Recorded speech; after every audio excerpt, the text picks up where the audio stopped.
Hello everyone, I am MANO Scaling, and I am here to help you today. I know you use this video to fall asleep, so before that, please like the video and subscribe to the channel, and also tell me where you are from and what time you are watching. Now get comfortable and relax.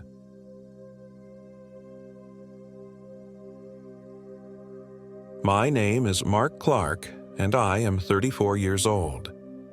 This happened in the Mount Hood Wilderness, Oregon, last summer. I still wake up screaming some nights, reliving those 5 days when everything I understood about reality was shattered. I've always been what you might call a weekend warrior when it comes to hiking. Passionate, but not obsessive. After my divorce from Alicia, I needed space to breathe, to process. My therapist suggested time in nature might help clear my head. When my coworker Damon Winters suggested a multi-day trek through a remote section of the Mount Hood Wilderness, I jumped at the chance. Damon was an experienced outdoorsman, having hiked the Pacific Crest Trail twice. Our other companion, Trevor Hansen, was relatively new to serious hiking but eager to prove himself. In retrospect, we were a mismatched group. Damon was confident to the point of arrogance. Trevor was insecure and overcompensating, and I was emotionally fragile, still processing the end of my 8-year marriage. But we all shared one thing: a desperate need to escape our everyday lives. We chose the Badger Creek Wilderness, a lesser-traveled section east of Mount Hood. The area was known for its diverse landscape: dense Douglas fir forests, alpine meadows, and jagged ridges. Damon had a contact who told him about an unmarked trail that led to a pristine alpine lake called Mystic Pool, rarely visited due to its difficult access.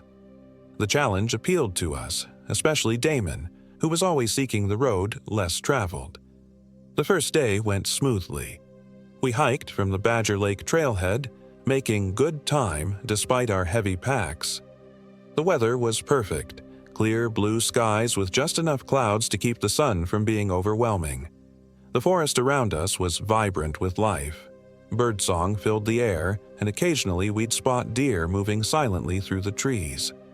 Trevor kept stopping to take photos with his expensive camera, documenting everything.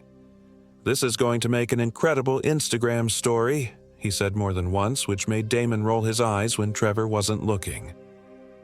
We made camp near Badger Creek that first night. As the darkness fell, we sat around the campfire, passing a flask of whiskey and sharing stories. Damon told us about his encounters with wildlife on previous trips: black bears in the Cascades, a mountain lion in the Sierras. Trevor tried to match him with stories of his own, but his inexperience showed. "You guys ever hear about the Witch of Mount Hood?" Trevor asked suddenly. Damon snorted. "Tourist crap." "No, seriously," Trevor insisted. "My cousin's friend was hiking here last year and swears he saw an old woman deep in the woods, miles from any trail. When he called out to her, thinking she was lost, she vanished." "Probably just some old hermit," I said, though something about the story made me uneasy. "The stories go back to the first settlers," Trevor continued, his face eerily lit by the campfire. "They say she lures hikers off trails, deeper into the wilderness. Some say she's the spirit of a woman who got lost and died here in the 1800s. "Enough ghost stories," Damon said firmly. "We need to get an early start tomorrow. The trail to Mystic Pool is challenging." I fell asleep that night listening to the gentle rush of Badger Creek, dismissing Trevor's story as just another campfire tale. But I dreamt of an old woman standing among the trees, watching our camp with hungry eyes. The second day was when things began to change. We left the established trail around noon, following Damon's hand-drawn map toward Mystic Pool. The path quickly became faint, then nearly invisible. Damon insisted he knew where we were going, but I noticed him checking his GPS more frequently than he had before. "Shouldn't we have reached that ridge by now?" I asked after 3 hours of steadily increasing elevation. "We're fine," Damon snapped, but I could tell he was concerned. The forest around us seemed to grow denser, darker. The trees here were older, massive trunks covered with thick moss.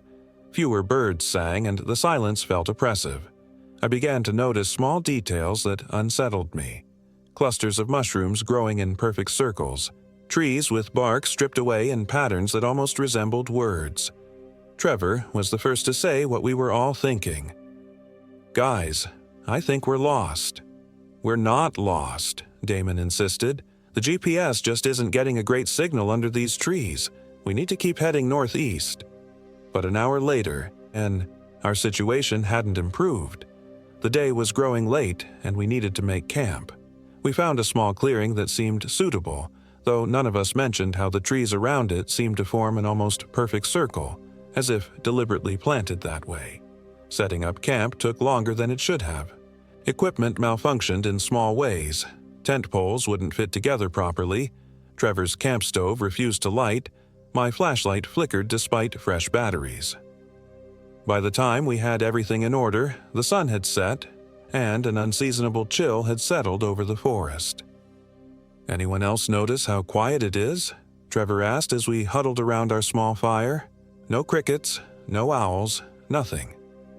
He was right. The forest was completely silent except for the occasional crack of our fire. Even the wind seemed to have died, leaving the trees around us motionless and watching. That night, I awoke to a sound I couldn't immediately identify. A soft, rhythmic tapping. Tap, tap, tap. Pause. Tap, tap, tap. I slipped out of my sleeping bag and unzipped the tent just enough to peer outside. The fire had died to embers, casting a dim, red glow over our campsite. At first, I saw nothing unusual, just the dark shapes of trees against the starry sky. Then I noticed a figure standing at the edge of the clearing. It was difficult to make out details in the darkness, but it appeared to be an elderly woman. She wore what looked like an old-fashioned dress, and her long gray hair hung loose around her shoulders. She stood perfectly still, facing our camp. I blinked, suddenly unsure if I was truly seeing her or if she was a trick of shadows and moonlight. "Hello," I called softly, not wanting to wake the others if this was just my imagination. The figure didn't respond or move, but the tapping sound came again, and this time I could see that it was coming from her. She was striking a long stick against a tree trunk. Tap, tap, tap. I rubbed my eyes, and when I looked again, she was gone. The clearing was empty, the forest still and silent. I told myself it had been a dream, a hallucination brought on by Trevor's ghost story and our anxious day of being lost. I crawled back into my sleeping bag but didn't sleep again that night. The next morning, I debated whether to tell the others about what I'd seen. They were already on edge. Damon frustrated by his navigational failure, Trevor increasingly nervous. But as we packed up camp, Trevor made a discovery that made my blood run cold. "Guys," he called, his voice shaking. "Look at this." On a large Douglas fir at the edge of our clearing where I thought I'd seen the woman tapping, there were 3 deep marks carved into the bark. They weren't fresh, the edges were weathered, but they were undeniably deliberate. 3 vertical lines, almost like a claw mark, but too evenly spaced to be from an animal. "Probably just some other hikers marking a trail," Damon said dismissively. "Then why haven't we seen any other marks?" Trevor asked. "And look at how old these are." I said nothing, but I knew what I'd seen in the night, and a deep unease settled in my stomach.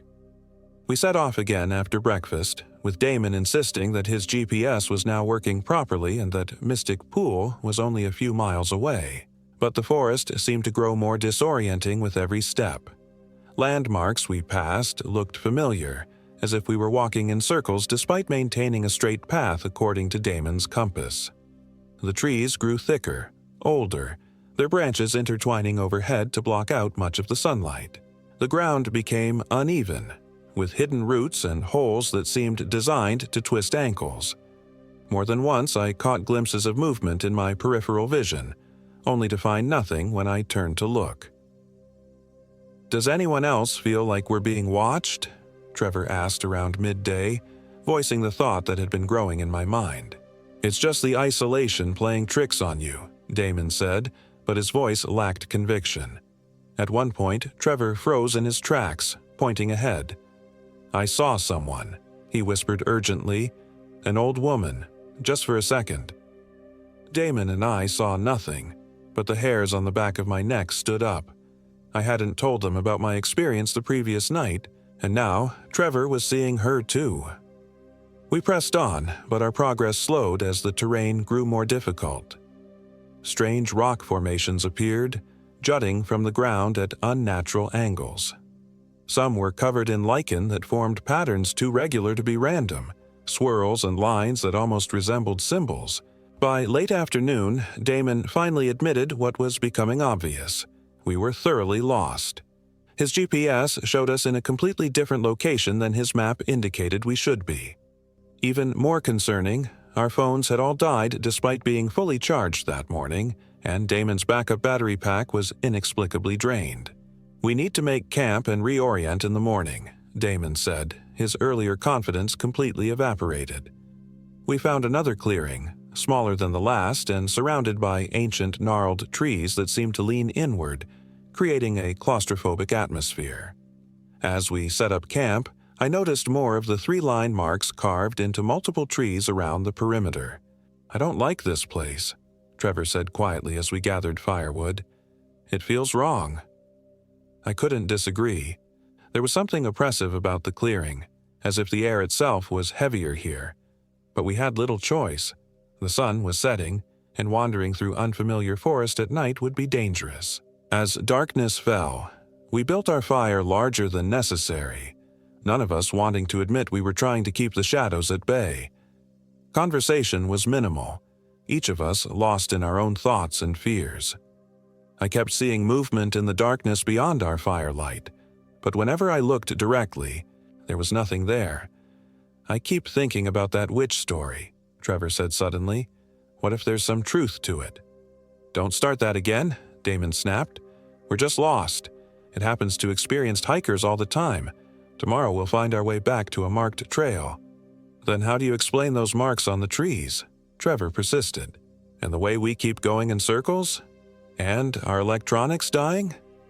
"Coincidences," Damon insisted, but I could hear the doubt in his voice. That night I volunteered to take the first watch. The others didn't argue. It seemed none of us wanted to sleep in this place. As they retreated to their tents, I sat by the fire, feeding it regularly to keep the flames high and bright. 3 hours into my watch, the tapping began again. Tap, tap, tap. Pause. Tap, tap, tap. It came from the darkness beyond the firelight, moving slowly around the perimeter of our camp, as if whatever made the sound was circling us. I stood, peering into the darkness. "Who's there?" I called, trying to keep my voice steady. The tapping stopped. Silence stretched for several long moments, then a voice spoke from the darkness. A woman's voice, raspy with age but surprisingly strong. "Come to me," it whispered. "Come to me, Mark." Ice shot through my veins. How did it know my name? "Who are you?" I demanded, my voice shaking despite my best efforts. A soft, chilling laugh answered me, seeming to come from everywhere and nowhere at once. Then silence fell again, heavy and absolute. I waited, every muscle tense, but nothing more happened. Eventually, I woke Trevor for his watch and crawled into my tent, though I knew sleep would be impossible. The next morning, Trevor was missing. His tent was empty, his sleeping bag unzipped as if he had gotten up and walked away. His backpack remained, along with his camera and hiking boots. He wouldn't have left without them. Damon and I called his name, searched the immediate area, but found no trace of him. "He must have wandered off to take a leak and got disoriented in the dark," Damon suggested, but we both knew Trevor wouldn't have left the camp without boots, no matter how urgent the need. We expanded our search, moving in ever-widening circles around the camp. After an hour, we found one of Trevor's socks hanging from a branch as if placed there deliberately. 20 yards beyond that, his t-shirt was draped over a fallen log. It was leading us in a specific direction, away from camp. "This isn't right," I said, a cold sweat breaking out across my skin. "Someone took him." "Or something," Damon muttered. then shook his head as if dispelling the thought.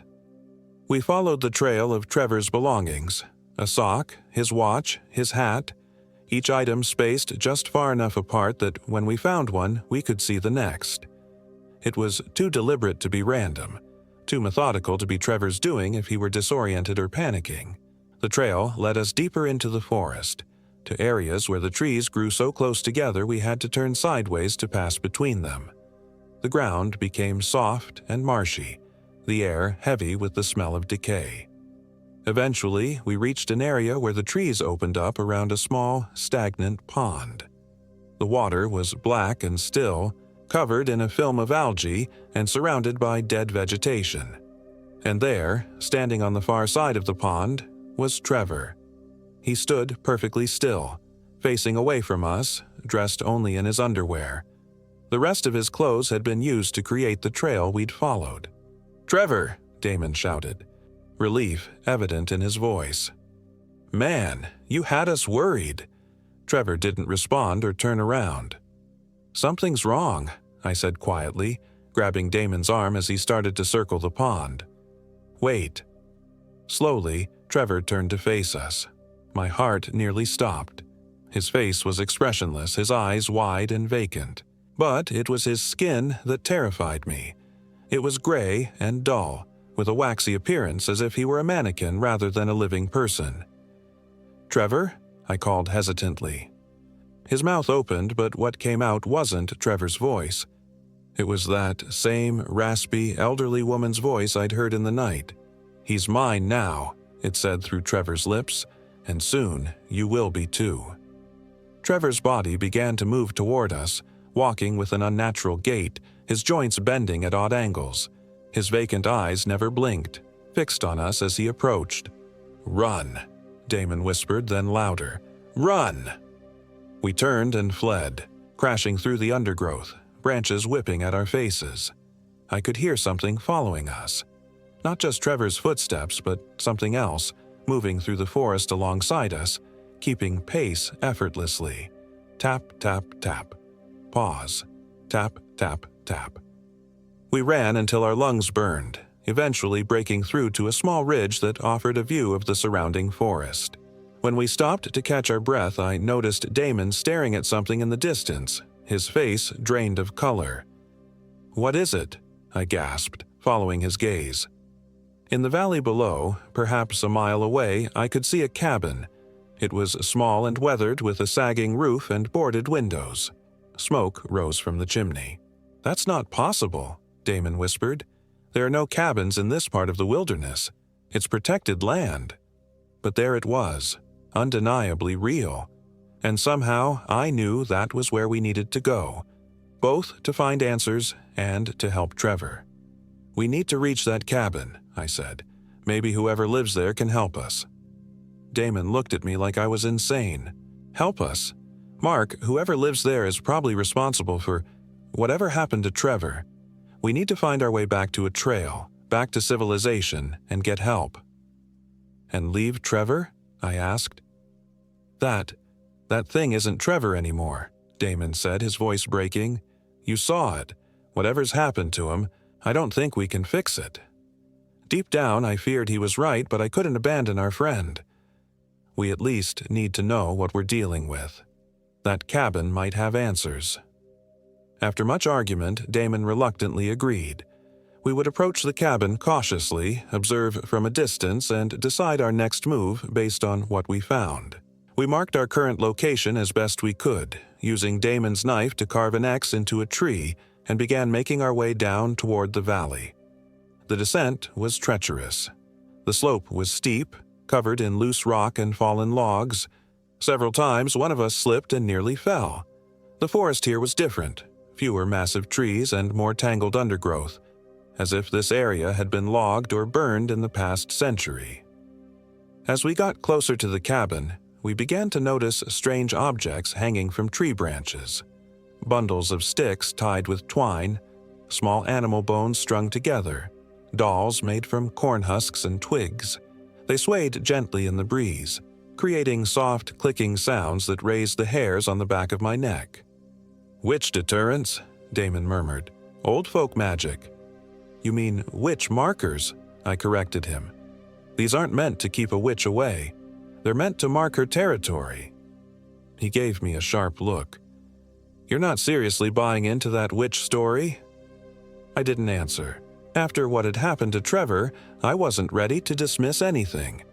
We approached the cabin with extreme caution, keeping low and moving quietly. From behind a fallen tree about 50 yards away, we observed the structure. It was even more decrepit up close. The logs that formed its walls were rotting in places. The single window visible from our position was covered with boards, and the door hung slightly ajar. Yet smoke continued to rise from the chimney, suggesting occupancy. "I don't see anyone," Damon whispered after we'd watched for several minutes. "We need to get closer," I replied. "Are you insane?" he hissed. "We need to—" His words were cut off by a sound that chilled my blood, the now familiar tap-tap-tap coming from directly behind us.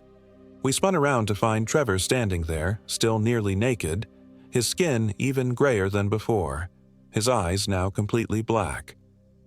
"She's waiting for you," Trevor's body said in that horrible, raspy voice. "The witch of Badger Creek wants to meet you." Damon scrambled backward, away from Trevor's unnatural form. I remained frozen, unable to tear my eyes away from the thing that had been our friend. "What do you want from us?" I managed to ask. Trevor's face twisted into a grin that stretched too wide, revealing teeth that seemed sharper than they should be. "She gets so lonely out here. She needs company, new bodies to wear when the old ones rot away." Trevor lunged forward with inhuman speed, grabbing Damon by the throat. I heard a sickening crack, and Damon went limp. Trevor dropped him to the ground, his head at an unnatural angle, and turned those black eyes toward me. I ran. There was nothing else I could do. I ran toward the cabin, thinking only of finding a weapon, a place to hide, anything that might give me a chance. Behind me, I could hear Trevor's body moving in that strange, jerky gait, following me, but not rushing. She was toying with me. I reached the cabin and burst through the half-open door, slamming it shut behind me. Inside was a single room, dimly lit by a small fire in the stone hearth. The space was cluttered with strange objects, bundles of herbs hanging from the rafters, shelves lined with glass jars containing things I couldn't identify, a table covered with bones and feathers and small animal skulls, and sitting in a rocking chair by the fire was an elderly woman, the same woman I'd seen that first night. She looked up as I entered, her weathered face breaking into a smile that made my skin crawl. "Mark," she said, her voice matching the one that had spoken through Trevor. "I've been expecting you." "What did you do to my friends?" I demanded, my voice shaking with fear and rage. She gestured to a chair across from her. "Sit. We have much to discuss." I remained standing, looking frantically around for anything I could use as a weapon. There was a poker by the fireplace, a knife on the table amid the bones. "Your friend Trevor now serves me," she said, continuing as if I had obeyed her. Damon was unsuitable, too rigid in his thinking. But you, Mark, you're perfect, open-minded, spiritually wounded from your divorce, seeking meaning. The fact that she knew these things about me only increased my terror. "What are you?" I whispered. "The settlers called me a witch," she said with a shrug. "The native tribes before them had other names for me. I've lived in these woods for centuries, taking what I need to survive." "Bodies," I said, remembering what Trevor had said. She nodded, pleased as if I were a student who had answered correctly. "This body is failing me. It's time for a new one. Your friend Trevor is strong, but his mind was weak, easy to possess but not ideal for long-term habitation. You, though, you have depth, resilience." The door behind me burst open, and Trevor's possessed body entered. I lunged for the knife on the table, grabbing it and holding it out in front of me. The witch laughed. "That won't help you, Mark. Your friend is already dead. What animates his body now isn't affected by physical weapons." I backed away as Trevor advanced. "Stay back. I warned, knowing it was futile. The witch rose from her chair, moving with surprising agility for one who appeared so ancient. "I'll make you a deal, Mark. Give yourself to me willingly, and I'll let you retain some awareness. You'll experience what I experience as I wear your body for the next few decades. Fight me, and I'll lock your consciousness away in darkness forever."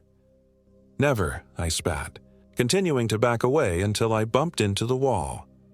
Trevor grabbed me, his grip inhumanly strong. The knife clattered from my hand as he forced me to my knees before the witch. She approached, placing her gnarled hands on either side of my face. Her touch was ice cold, and where her skin met mine, I felt a crawling sensation, as if something was trying to seep into me through my pores. "Your body will be my gift to myself," she whispered, her face inches from mine. "Your youth, your strength, they'll sustain me for decades." I struggled against Trevor's grip, but it was useless. The witch began to chant in a language I didn't recognize, her voice growing stronger with each word. I felt a pressure building in my head, a presence pushing against my consciousness, trying to force its way inside. In desperation, I did the only thing I could think of. I threw myself backward with all my strength, taking Trevor off balance. We crashed into the table, sending bones and feathers and jars scattering across the floor. One of the jars broke and a thick, pungent liquid spilled out, instantly catching fire when it reached the hearth. The witch screamed, a sound of pure rage. The flames spread with unnatural speed, racing up the walls and across the ceiling. Trevor's grip loosened as the fire surrounded us, and I broke free, scrambling toward the door. The witch was shrieking incantations, trying to control the flames, but they seemed to have a will of their own. As I reached the door, I looked back to see her ancient form silhouetted against the inferno, her arms raised in futile gestures. The roof began to collapse, sending burning timbers crashing down. I ran outside, not stopping until I was a safe distance from the cabin. The structure was fully engulfed now, flames reaching high into the sky. Black smoke billowed upward, forming shapes that seemed almost deliberate. Faces, hands, twisted figures that dissolved as quickly as they formed. I watched until the cabin collapsed in on itself, until the flames died down to embers. I don't know how long I stood there. Hours, maybe. The sun was setting by the time I finally turned away, my mind struggling to process what had happened. Somehow, I found my way back to a marked trail the next day. I followed it until I encountered other hikers who helped me reach a ranger station. I told them a simplified version of what had happened, that my friends and I had gotten lost, that Damon had fallen and broken his neck, that Trevor had wandered off and never returned. Search parties were organized, but they found no trace of Trevor, Damon, the cabin, or the witch. No bodies, no evidence of a fire, nothing. The official report listed Damon as deceased from a hiking accident and Trevor as missing, presumed dead. I didn't tell anyone the full truth. Who would believe me? It's been a year now, and I've tried to move on with my life. I've moved to a new city, started a new job, but sometimes I wake in the night to the sound of tapping outside my window. Tap, tap, tap. Pause. Tap, tap, tap. And sometimes when I catch a glimpse of my reflection unexpectedly, in a store window, in a mirror I'm passing, I see something else looking back at me for just an instant. Something ancient and hungry, wearing my face like a mask. I've started to find small carvings on trees near my apartment.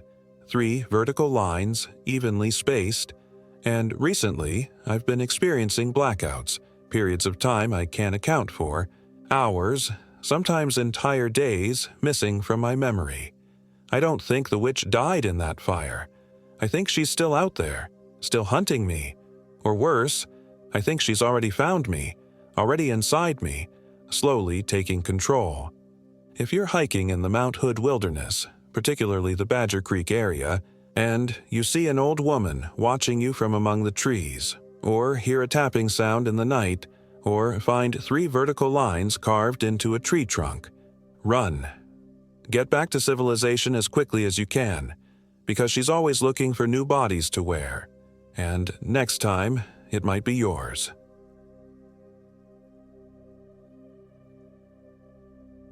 My name is James Anderson, and I am 34 years old. This happened in the Willamette National Forest near Wallow Lake, Oregon, just last summer. I still wake up screaming some nights, the memories as fresh as an open wound. I'd been planning this solo camping trip for months. After my divorce from Karen, I needed time alone to clear my head and reconnect with myself.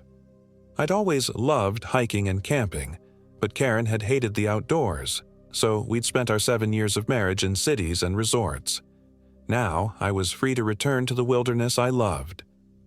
I chose Wallow Lake because it was remote, nestled deep in the Cascade Range with minimal trail access. The ranger at the Mackenzie Bridge Ranger Station raised an eyebrow when I mentioned my destination. "Wallow Lake? That's pretty isolated," he said, adjusting his Forest Service cap. "Not many folks go out that way anymore." "That's the point," I replied with a smile. "I need the solitude." He studied my equipment list and nodded reluctantly. "You seem prepared. Just stick to the established trails and be aware that cell service is non-existent out there. And, He hesitated. "Keep an eye on the weather. Storms can roll in fast this time of year." Something in his tone made me pause. "Anything else I should know about the area?" He seemed to consider saying something more, then shook his head. "Just the usual precautions. Be smart, leave no trace, and tell someone your expected return date." I nodded, feeling a flicker of unease that I quickly dismissed as pre-adventure jitters. I'd backpacked through much more challenging terrain in my 20s. The first day's hike was glorious. The trail wound through ancient Douglas firs and western hemlocks, their massive trunks reaching skyward like cathedral pillars. Sunlight filtered through the canopy in golden shafts, illuminating the vibrant green undergrowth. The forest was alive with sounds: birds calling, squirrels chattering, the soft rustle of leaves in the gentle breeze. I felt my stress melting away with each step. By late afternoon, I reached the first landmark on my map. Broken Top Ridge, a jagged outcropping of rock that offered stunning views of the surrounding wilderness. I paused to catch my breath and drink in the landscape. Miles of unbroken forest stretched in every direction, with the distant peaks of the Cascade Range piercing the horizon. Somewhere in that vast green expanse lay Wallow Lake, still a day's hike away. I made camp in a small clearing near the ridge, efficiently setting up my tent and preparing a simple dinner over my portable stove. As darkness fell, I sat by my small campfire, enjoying the profound silence broken only by the crackling flames and occasional hoots of distant owls. That first night passed peacefully. I slept better than I had in months, lulled by the gentle soundtrack of the wilderness. The second day brought me deeper into the forest.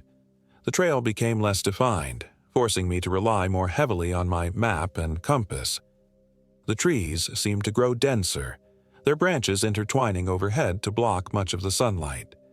The forest floor was carpeted with thick moss that seemed to swallow the sound of my footsteps. By mid-afternoon, an unsettling feeling began to creep over me. Despite the physical exertion of the hike, I felt cold, as if the very air around me had dropped several degrees. The forest had grown quieter too. No birds calling, no insects buzzing. Just the sound of my breathing and the crunch of my boots on the trail. I tried to shake off the sensation, telling myself it was just the natural quiet of deep wilderness. But as the day wore on, the silence became oppressive, almost tangible, pressing against my eardrums like cotton wool. Then I heard it, so faint I nearly missed it. A whisper carried on the still air. I stopped abruptly, straining to hear. "Hello?" I called out, my voice sounding unnaturally loud in the stillness. No response, just that same heavy silence. I adjusted my pack and continued walking, faster now. The trail began to slope downward, and I knew from my map that I was approaching Wallow Lake. My planned destination for the day was a campsite on the western shore. As I rounded a bend in the trail, the trees finally parted to reveal Wallow Lake. It was larger than I'd expected, its dark waters perfectly still, reflecting the surrounding forest and mountains like a massive obsidian mirror. Despite the breathtaking vista, something about the lake made me uneasy. Perhaps it was too still, too perfect in its symmetry. I made my way to the designated camping area, a flat clearing about 50 yards from the shoreline. Setting up camp, I found myself continuously glancing over my shoulder at the lake. The water seemed to absorb light rather than reflect it, creating the illusion of unfathomable depth. As twilight descended, I built a fire and prepared my dinner, trying to ignore the growing sense of discomfort. The flames refused to burn brightly, sputtering and smoking despite the dryness of my kindling. The smoke curled upward in strange patterns, almost forming shapes before dispersing into the darkening sky. That night, sleep evaded me. I lay in my tent, listening to the silence, occasionally broken by sounds I couldn't identify. Soft splashes from the lake, rustling in the underbrush just beyond my campsite, and once what sounded like distant laughter, high and thin, quickly cut off. I must have fallen asleep eventually because I jerked awake to complete darkness. My watch showed 3:27 a.m. Something had woken me. A sound? A movement? I lay perfectly still, straining my senses. There it was again. A whisper, closer now, just outside my tent. Words I couldn't quite make out, spoken in a voice that sounded almost familiar. "Who's there?" I called, my voice embarrassingly unsteady. Silence answered me. Then the rustling of movement, retreating into the trees. With trembling hands, I fumbled for my flashlight and unzipped my tent. The beam cut through the darkness, revealing nothing but my campsite and the surrounding trees. The fire had died to embers, casting a feeble red glow over the area. I stepped out of the tent, sweeping the flashlight in a wide arc. The beam finally settled on the lake, and I felt my blood freeze. A figure stood at the water's edge, motionless, facing the center of the lake. From my distance, I could make out only a silhouette, tall, unnaturally thin, with arms hanging too long at its sides. "Hey," I called, my voice cracking with fear. The figure didn't move or acknowledge my shout. I took a hesitant step forward, then another, drawn by a mixture of fear and morbid curiosity. When I was about halfway to the shoreline, the figure slowly turned its head, only its head, the body remaining perfectly still until it seemed to be looking directly at me. Though I couldn't see its face in the darkness, I felt its gaze like a physical weight. Every instinct screamed at me to run, but I stood frozen, unable to look away. Then, with a movement too fluid to be natural, the figure slipped into the lake without a splash and disappeared beneath the black surface. I stumbled backward to my tent, zipped myself in, and sat clutching my flashlight until dawn. The beam trained on the tent entrance. Every shadow, every sound outside sent fresh waves of terror through me. When morning finally came, I debated breaking camp and heading back to civilization. But daylight brought rationality.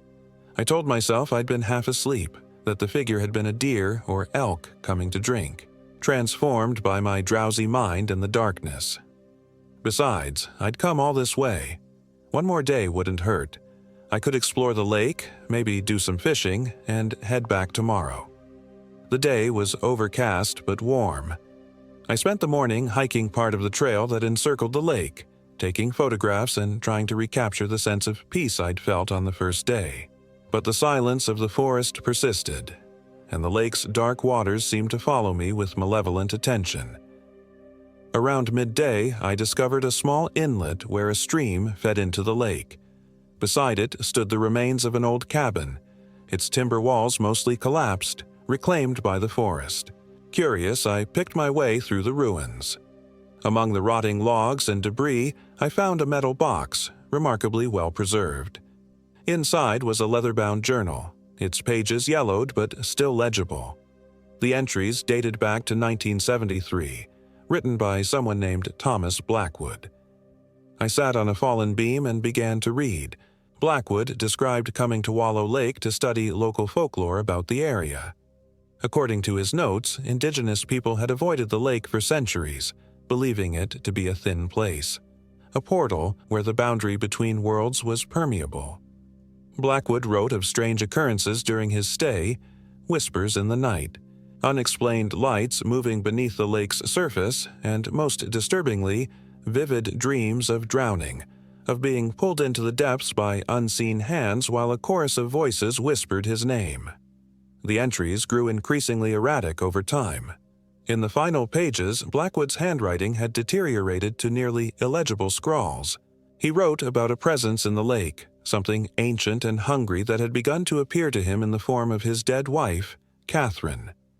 The final entry simply read, "It knows what I desire most. It wears her face now. God help me, I can't resist any more. Catherine is waiting in the water." I closed the journal, my hands shaking. According to the dates, Blackwood had disappeared in the summer of 1973. His body was never found.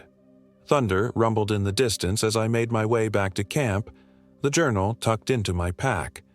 Dark clouds had gathered and the air felt charged with electricity. I needed to secure my campsite before the storm hit. As I approached my clearing, I stopped short. Someone was standing beside my tent. My first thought was relief. Another hiker, perhaps, seeking shelter from the coming storm. But as I drew closer, the figure turned, and I recognized her immediately. Karen, my ex-wife, who I knew for a fact was in Seattle, stood in my campsite, wearing the blue sundress she'd worn on our first date. She smiled, that crooked smile I'd fallen in love with years ago. "James," she said, her voice exactly as I remembered it. "I've been waiting for you." I stood rooted to the spot, my mind racing. This was impossible. Karen hated camping. Karen was hundreds of miles away. Karen and I hadn't spoken in months. "What are you doing here?" I managed to ask, my mouth dry. She tilted her head, the gesture achingly familiar. "I missed you. I made a mistake, James. I want us to try again." A part of me, a desperate, lonely part, wanted to believe it was really her. But Blackwood's journal flashed in my mind. "It knows what I desire most. It wears her face now." "You're not Karen," I said, taking a step backward. Her smile faltered, then widened unnaturally, stretching too far across her face. "Don't you want me back, James? Don't you want things to be the way they were?"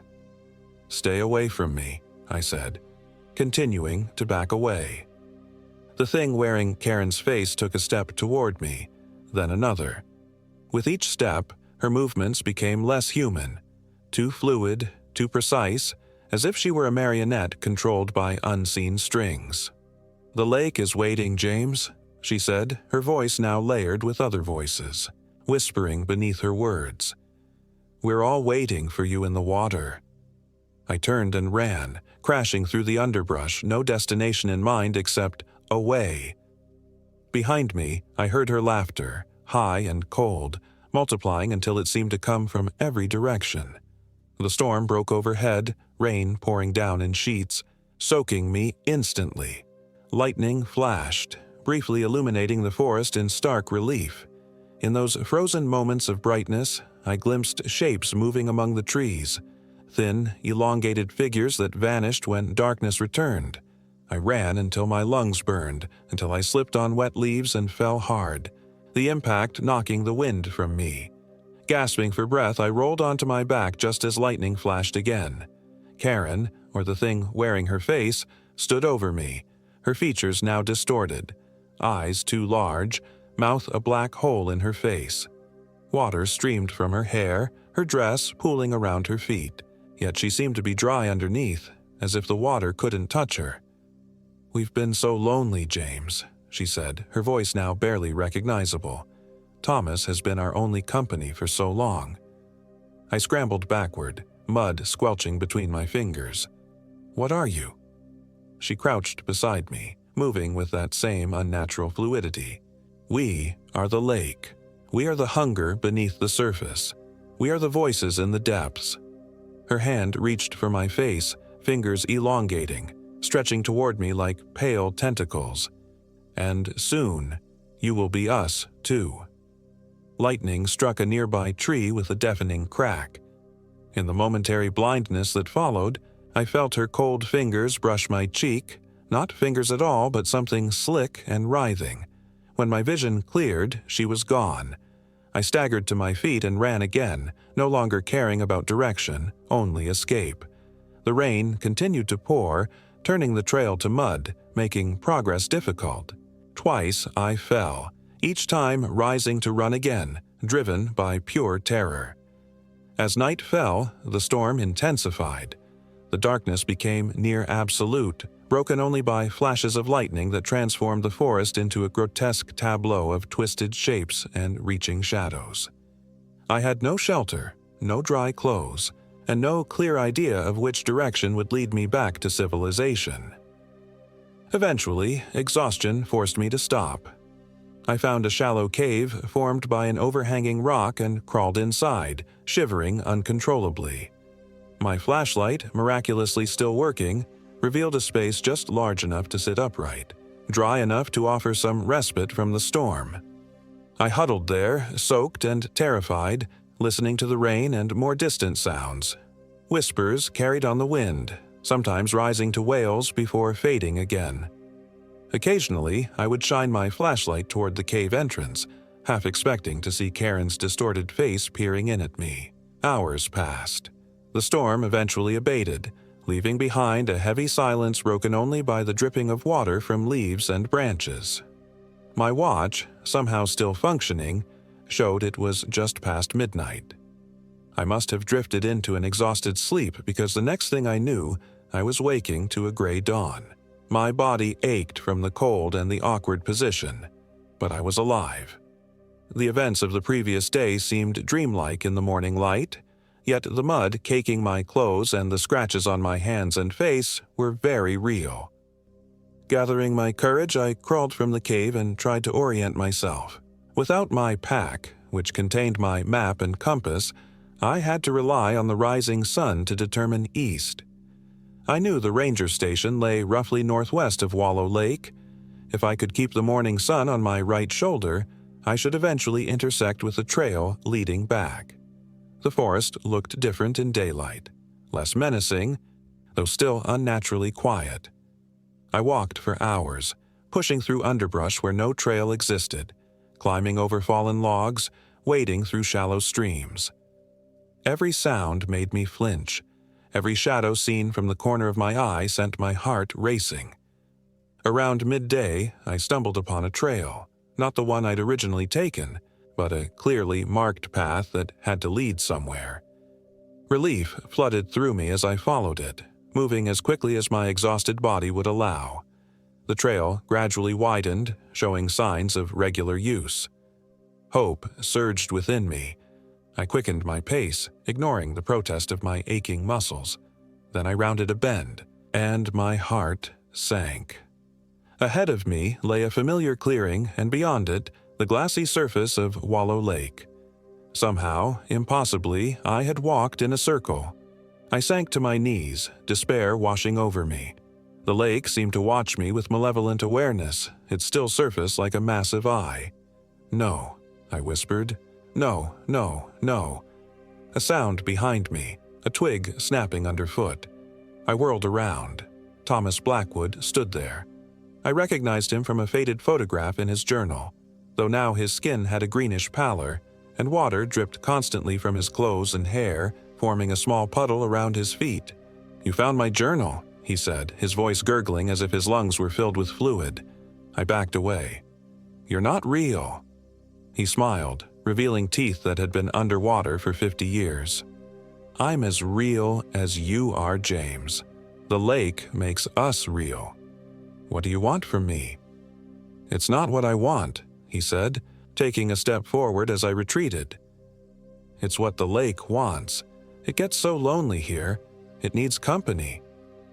"Stay back," I warned, casting about for a weapon, anything to defend myself. "You can't leave, James. None of us can. The lake won't let you.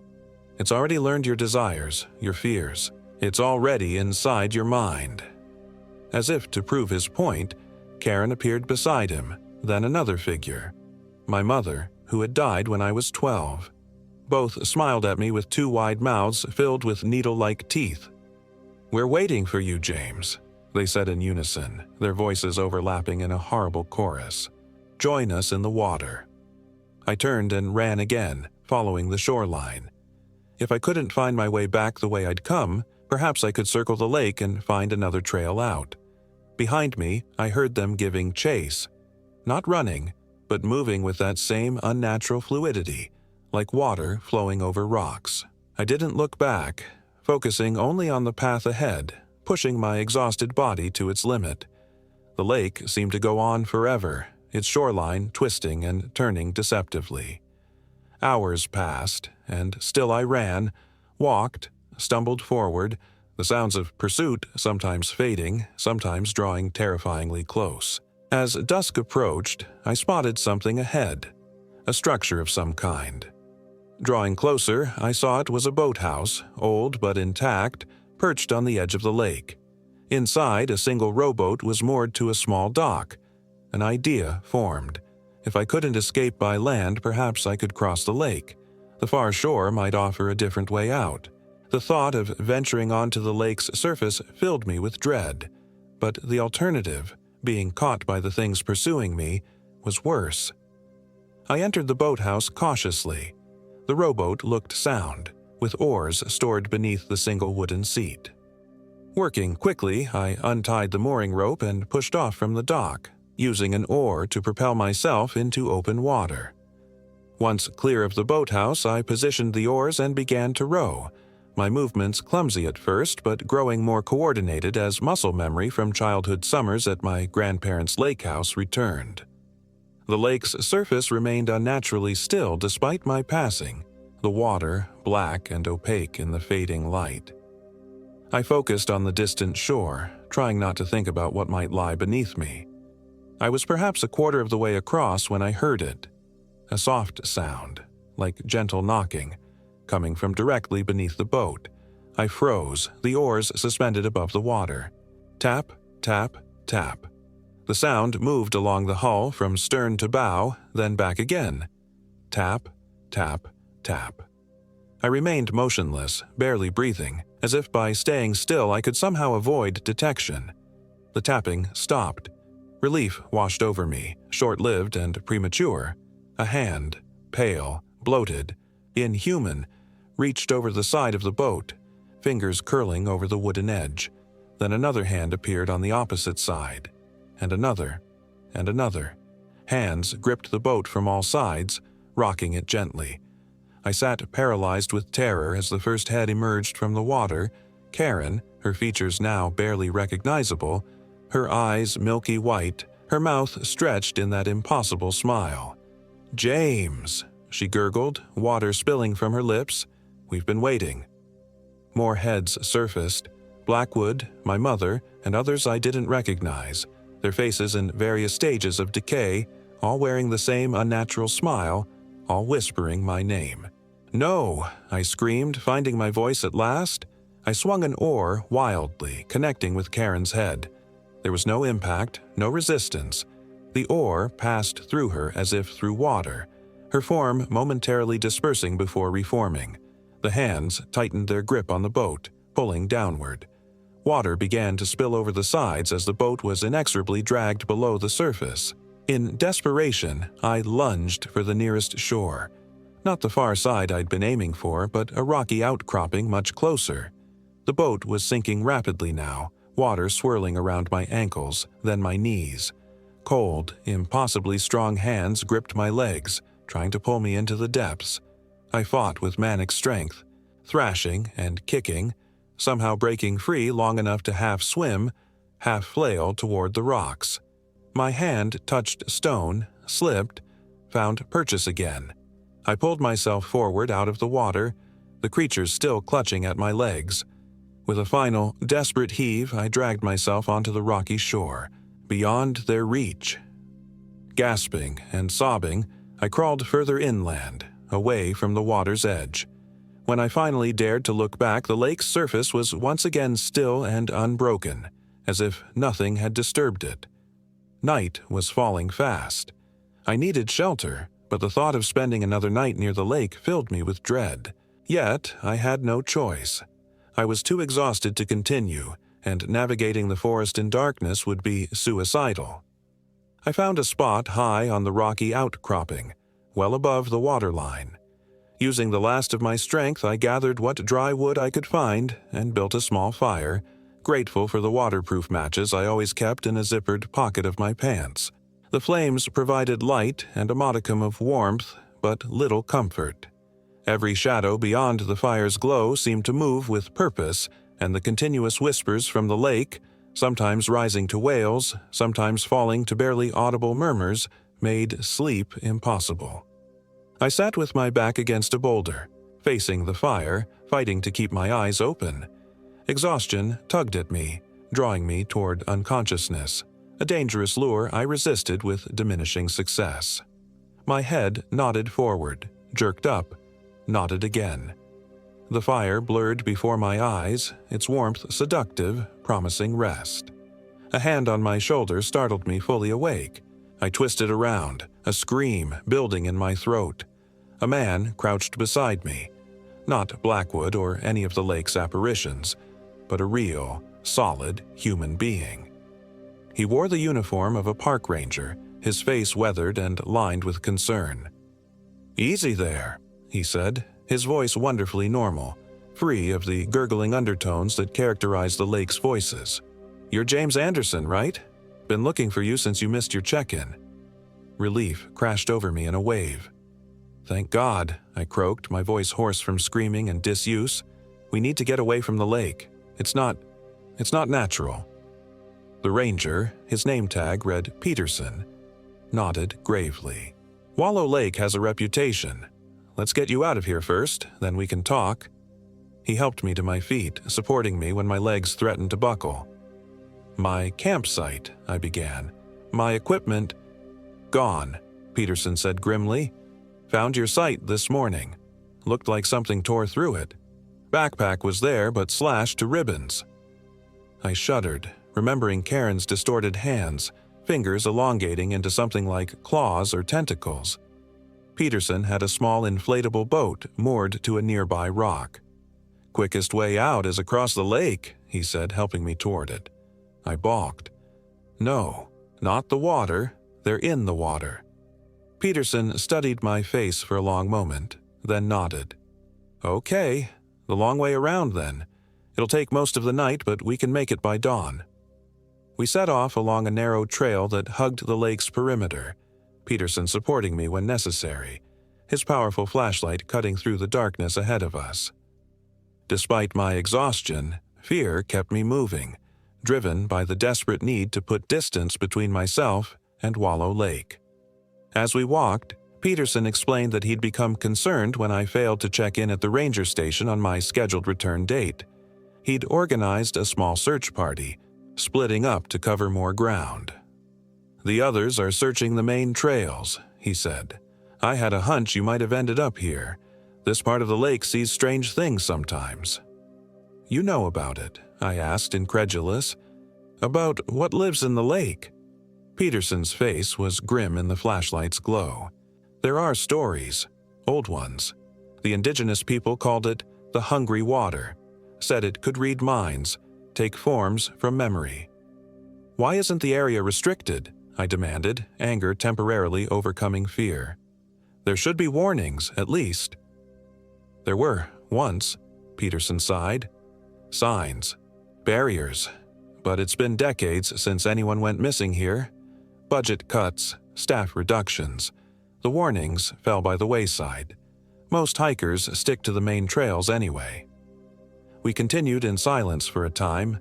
The only sounds are footsteps and the constant distant whispers from the lake. Occasionally, Peterson would stop and shine his light back the way we'd come, his expression alert. "Do you hear that?" he asked during one such pause. I listened intently. Beyond the usual whispers, a new sound reached me, splashing, as if something large was moving through shallow water. Moving toward us.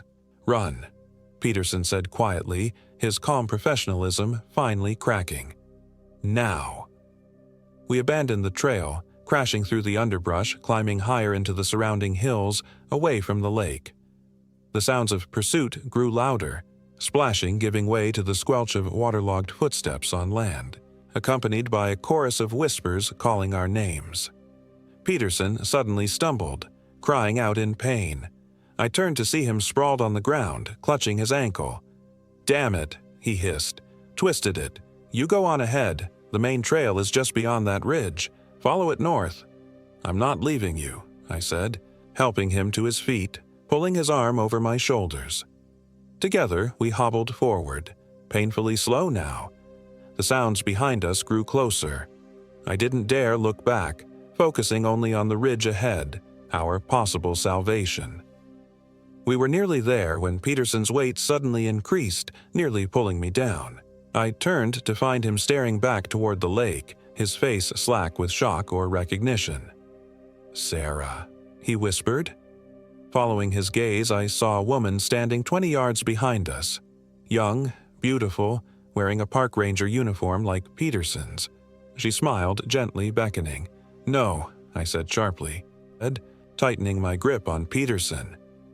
"It's not her. It's the lake. It's in your mind." Peterson turned to me, confusion clouding his features.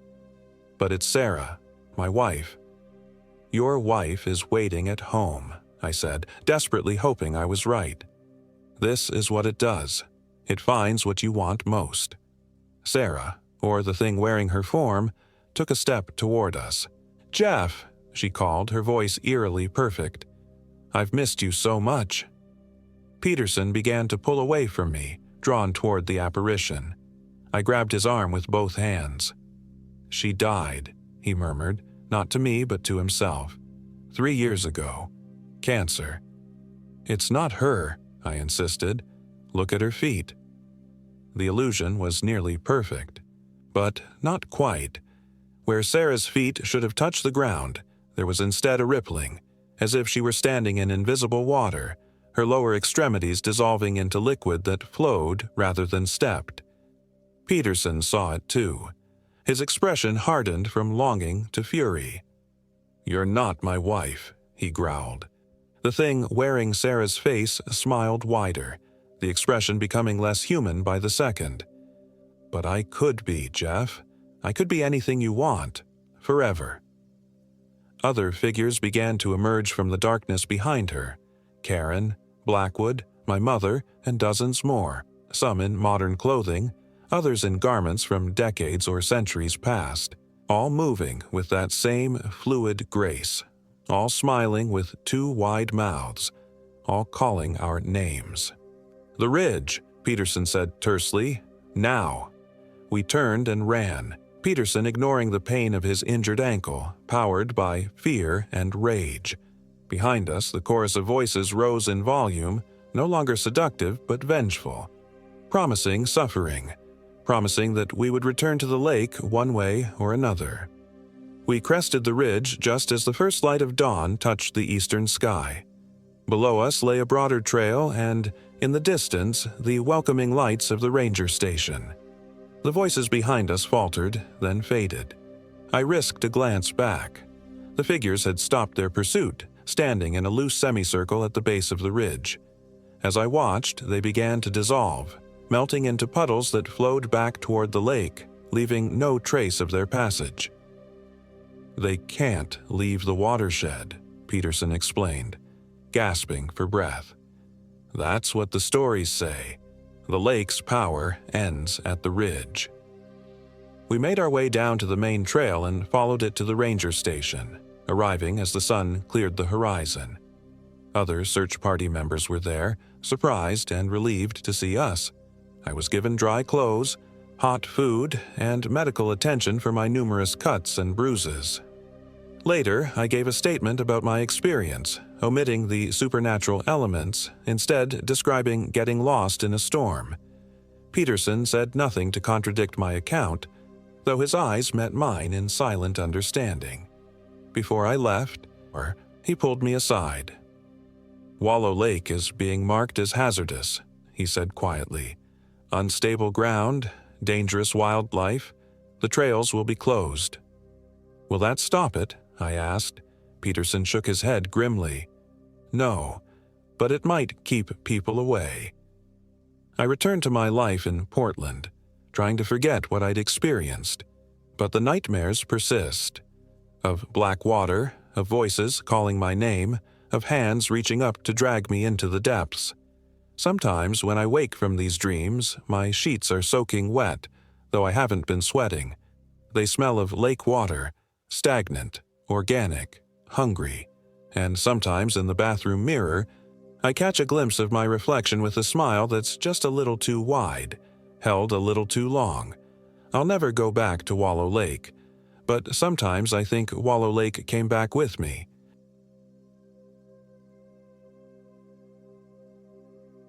My name is Ryan Nelson, and I am 34 years old. This happened in June of the last year when I decided to take a solo hiking trip through the Eagle Cap Wilderness in Oregon. After my divorce was finalized, I needed space to clear my head, to escape the suffocating atmosphere of our empty house and the pitying glances from friends. I'd always found solace in nature, and the remote trails of the Wallowa Mountains seemed like the perfect place to rebuild myself.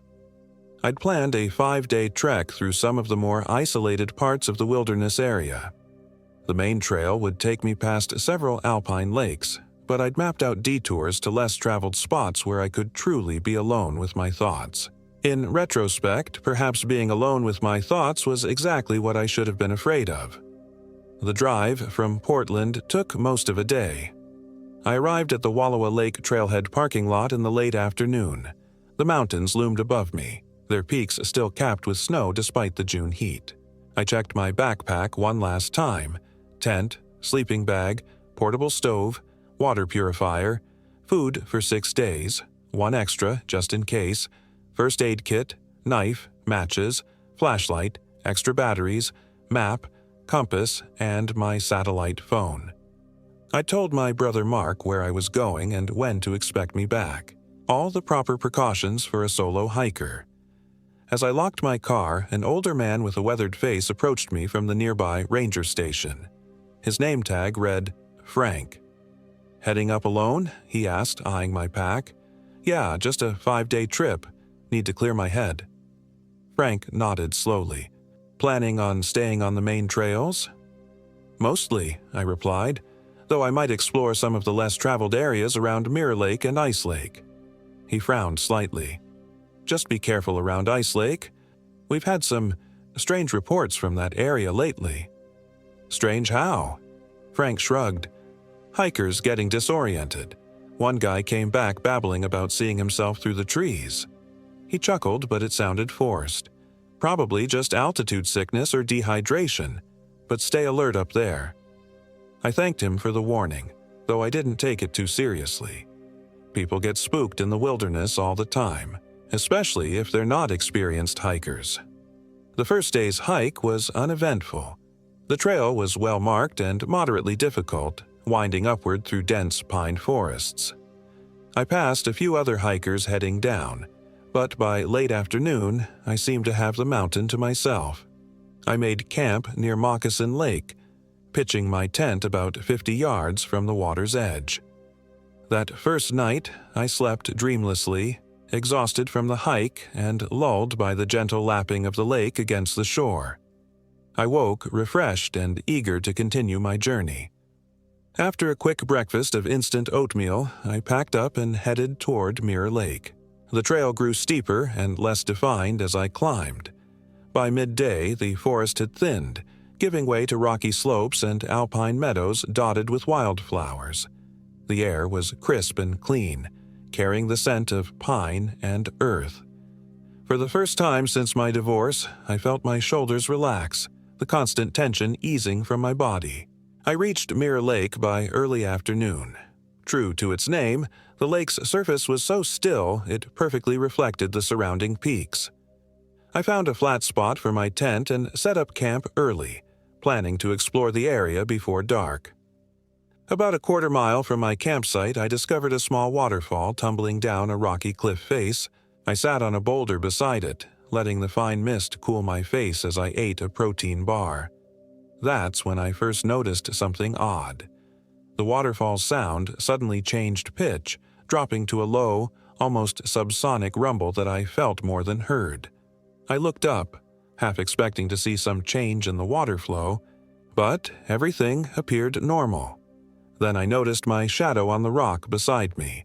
It seemed to move a fraction of a second after I did, like there was a delay between my actions and its response. I shook my head, blaming the strange perception on fatigue or perhaps the altitude. When I looked again, my shadow moved normally.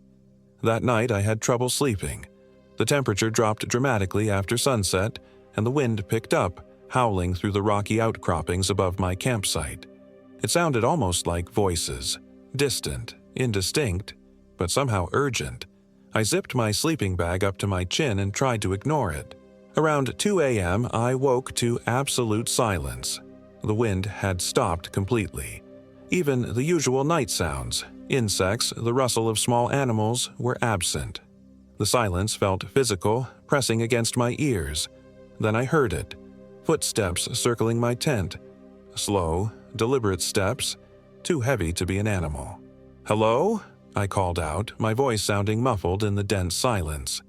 No response, but the footsteps stopped directly in front of my tent door. I fumbled for my flashlight with trembling hands and unzipped the tent just enough to shine the light outside. Nothing. No one was there. The beam of my flashlight swept across undisturbed ground. No footprints, not even a bent blade of grass.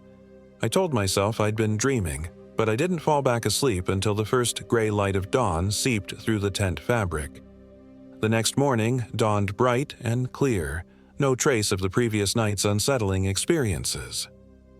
I packed up and continued my journey toward Ice Lake, Frank's warning still nagging at the back of my mind.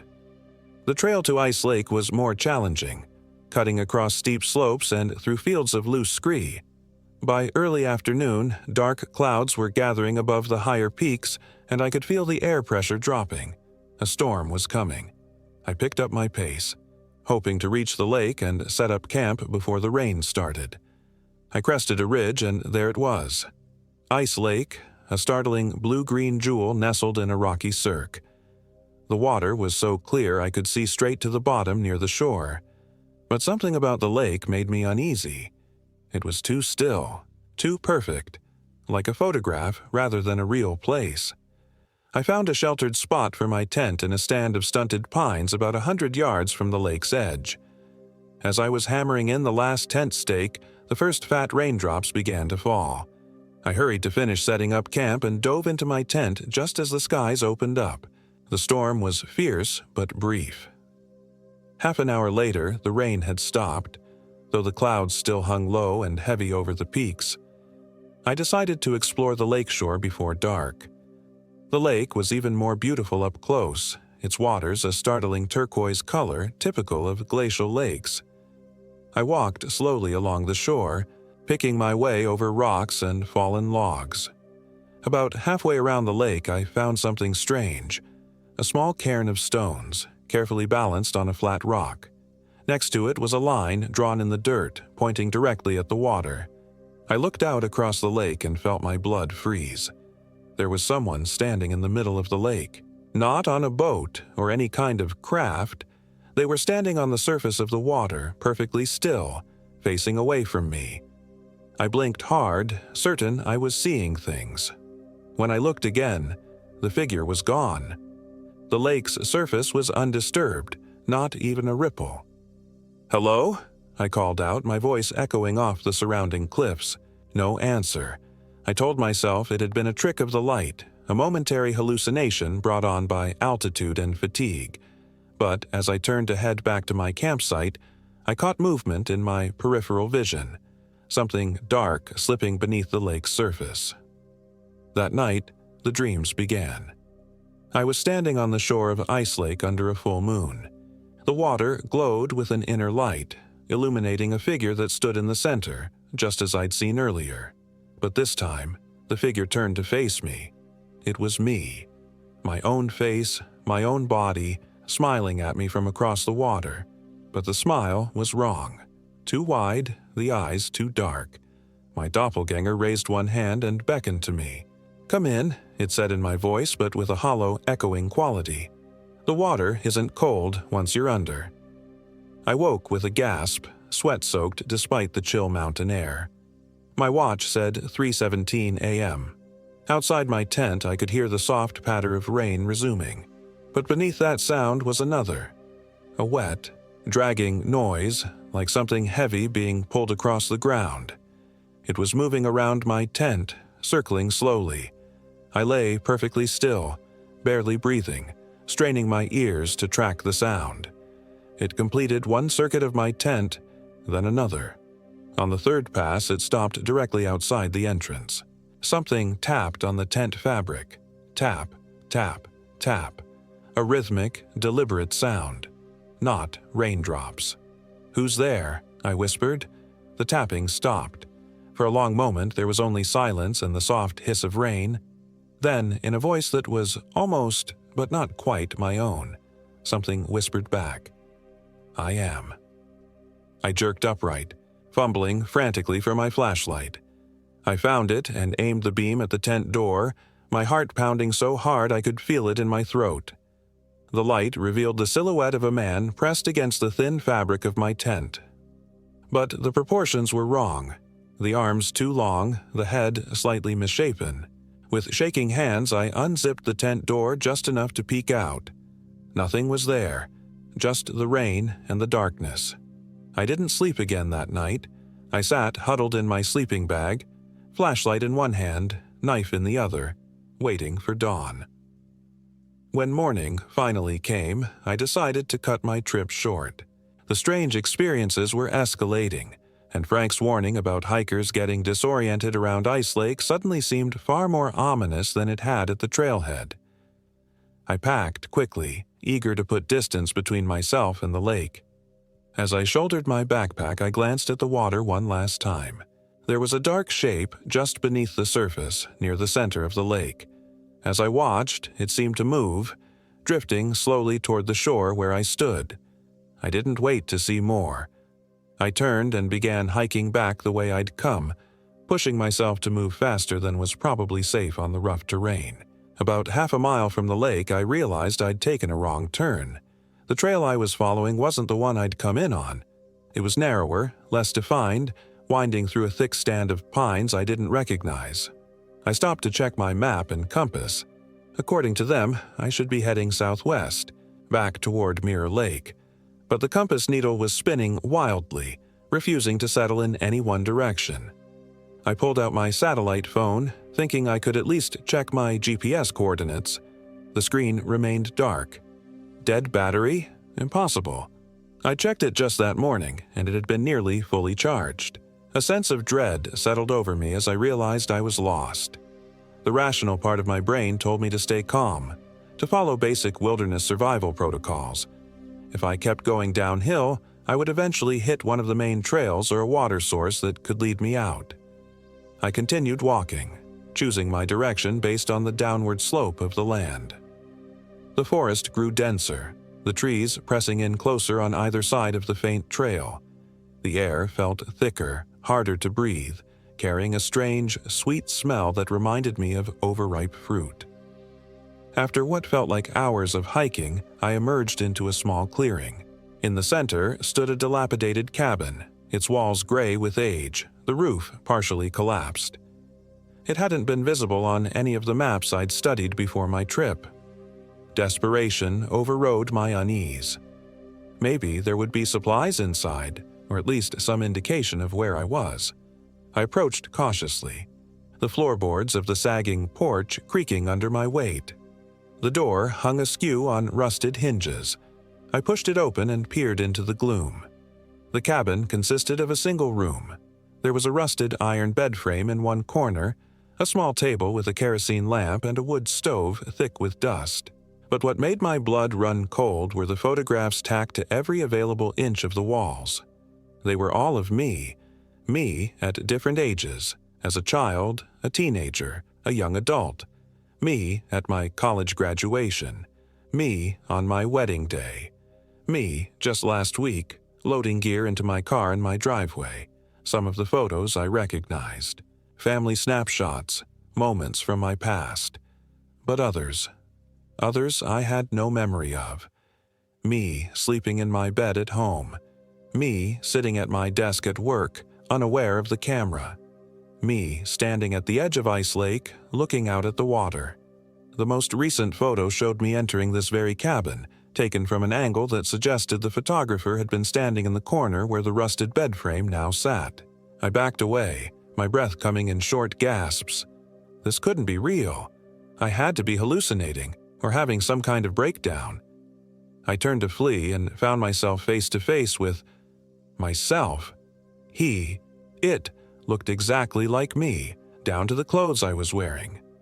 But its eyes were wrong, flat and black, like polished stones, and its smile was too wide, stretching unnaturally across its face.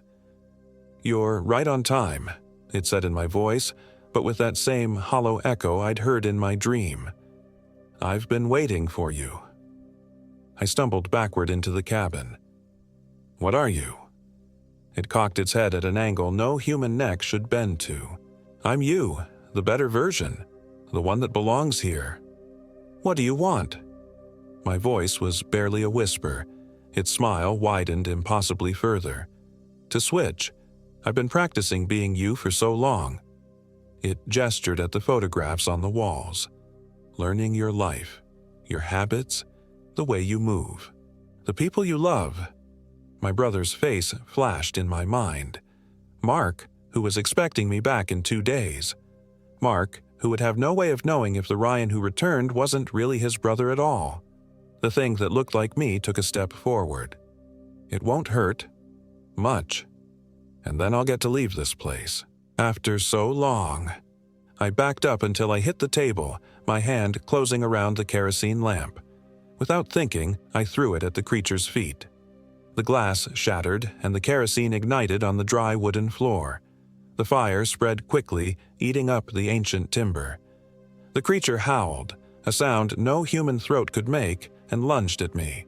I dodged, barely avoiding its grasping hands, and bolted for the door. Outside, I ran blindly through the forest, branches whipping my face, roots threatening to trip me with every step.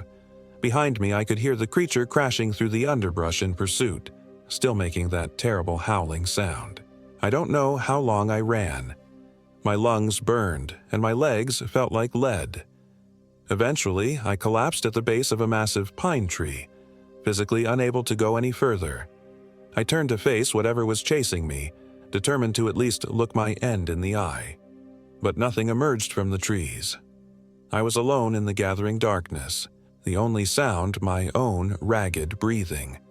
I spent that night huddled at the base of the pine, too afraid to sleep. When dawn broke, I oriented myself by the rising sun and began walking east, hoping to hit one of the main trails. Miraculously, after about 2 hours of hiking, I stumbled onto a well-maintained path that I recognized from my map. By midday, I had reached the parking lot where I'd left my car just 3 days earlier, though it felt like a lifetime had passed. Frank was outside the ranger station when I emerged from the trail. He took one look at my face and ushered me inside, sitting me down with a cup of strong coffee. "You saw something up there," he said. It wasn't a question. I nodded, too exhausted and traumatized to lie. "By Ice Lake, something that looked like me." Frank sighed heavily. "The Wallowa mimic. That's what the local Nez Perce called it. A spirit that takes the form of whoever sees it, then tries to take their place in the world." "You knew, and you let people hike up there?" He shrugged helplessly. "Would you have believed me if I'd told you? Besides, it doesn't approach everyone, just certain people. People who are vulnerable in some way." I thought about my divorce, the emptiness I'd been feeling, the void that something else might easily slip into. How did I escape? "You're the first I know of who has," Frank said quietly. "Maybe the fire? They say it fears fire." I drove back to Portland in a daze, checking my rearview mirror obsessively, convinced that at any moment I would see myself following in another car. when I reached my house, I didn't go inside. Instead, I drove straight to my brother's place. Mark took one look at me and knew something was terribly wrong. I told him everything, expecting him to think I'd lost my mind. But Mark listened without interruption, then said something that chilled me to the bone. "When you called me yesterday to say you were coming home early, I thought your voice sounded strange." "I didn't call you," I whispered. We filed a police report about the cabin fire, though I left out the supernatural elements of my story. A search team found the remains of the structure exactly where I described it. They attributed the photographs to the previous occupant having some kind of obsession with me, though how they'd obtained so many pictures spanning my entire life remained unexplained. It's been a year now, and I've never gone hiking again. I moved in with Mark for the first few months, unable to bear being alone.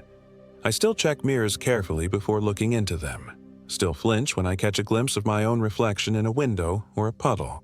Because sometimes, just sometimes, my reflection's eyes seem a little too dark, its smile a little too wide. And sometimes, late at night, I still hear that whisper, "I am." I know it's still out there, waiting, practicing being me, and I know that someday I'll look up and see myself watching from a distance. And this time, it might not be so easy to tell which one of us is real.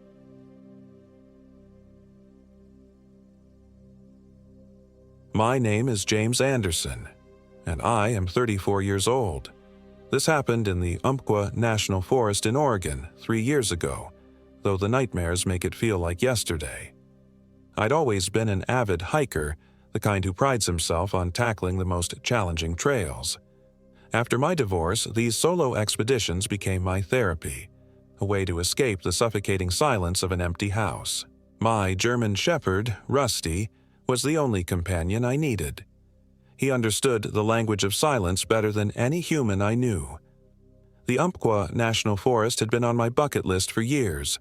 With over 1 million acres of wilderness, countless waterfalls, and the promise of true isolation, it seemed perfect for the week-long trek I'd planned. I'd read about the Illahee Trail, a lesser-known path that promised breathtaking views and challenging terrain. "Just you and me, boy," I told Rusty as we passed the last outpost of civilization, a tiny general store in Glide, Oregon. The elderly shopkeeper raised an eyebrow when I mentioned my destination. "Illahee? That's pretty remote. You sure you want to go that far in?" His weathered face creased with concern. "Had a couple hikers go missing up there last summer. Never found them." I'd heard similar warnings before. Every forest has its stories. "We'll be careful," I assured him, purchasing extra batteries for my flashlight. He nodded slowly. "Watch out for Old Man Keegan's property. He doesn't take kindly to trespassers." "I'll stick to the trail," I promised, not thinking much of it.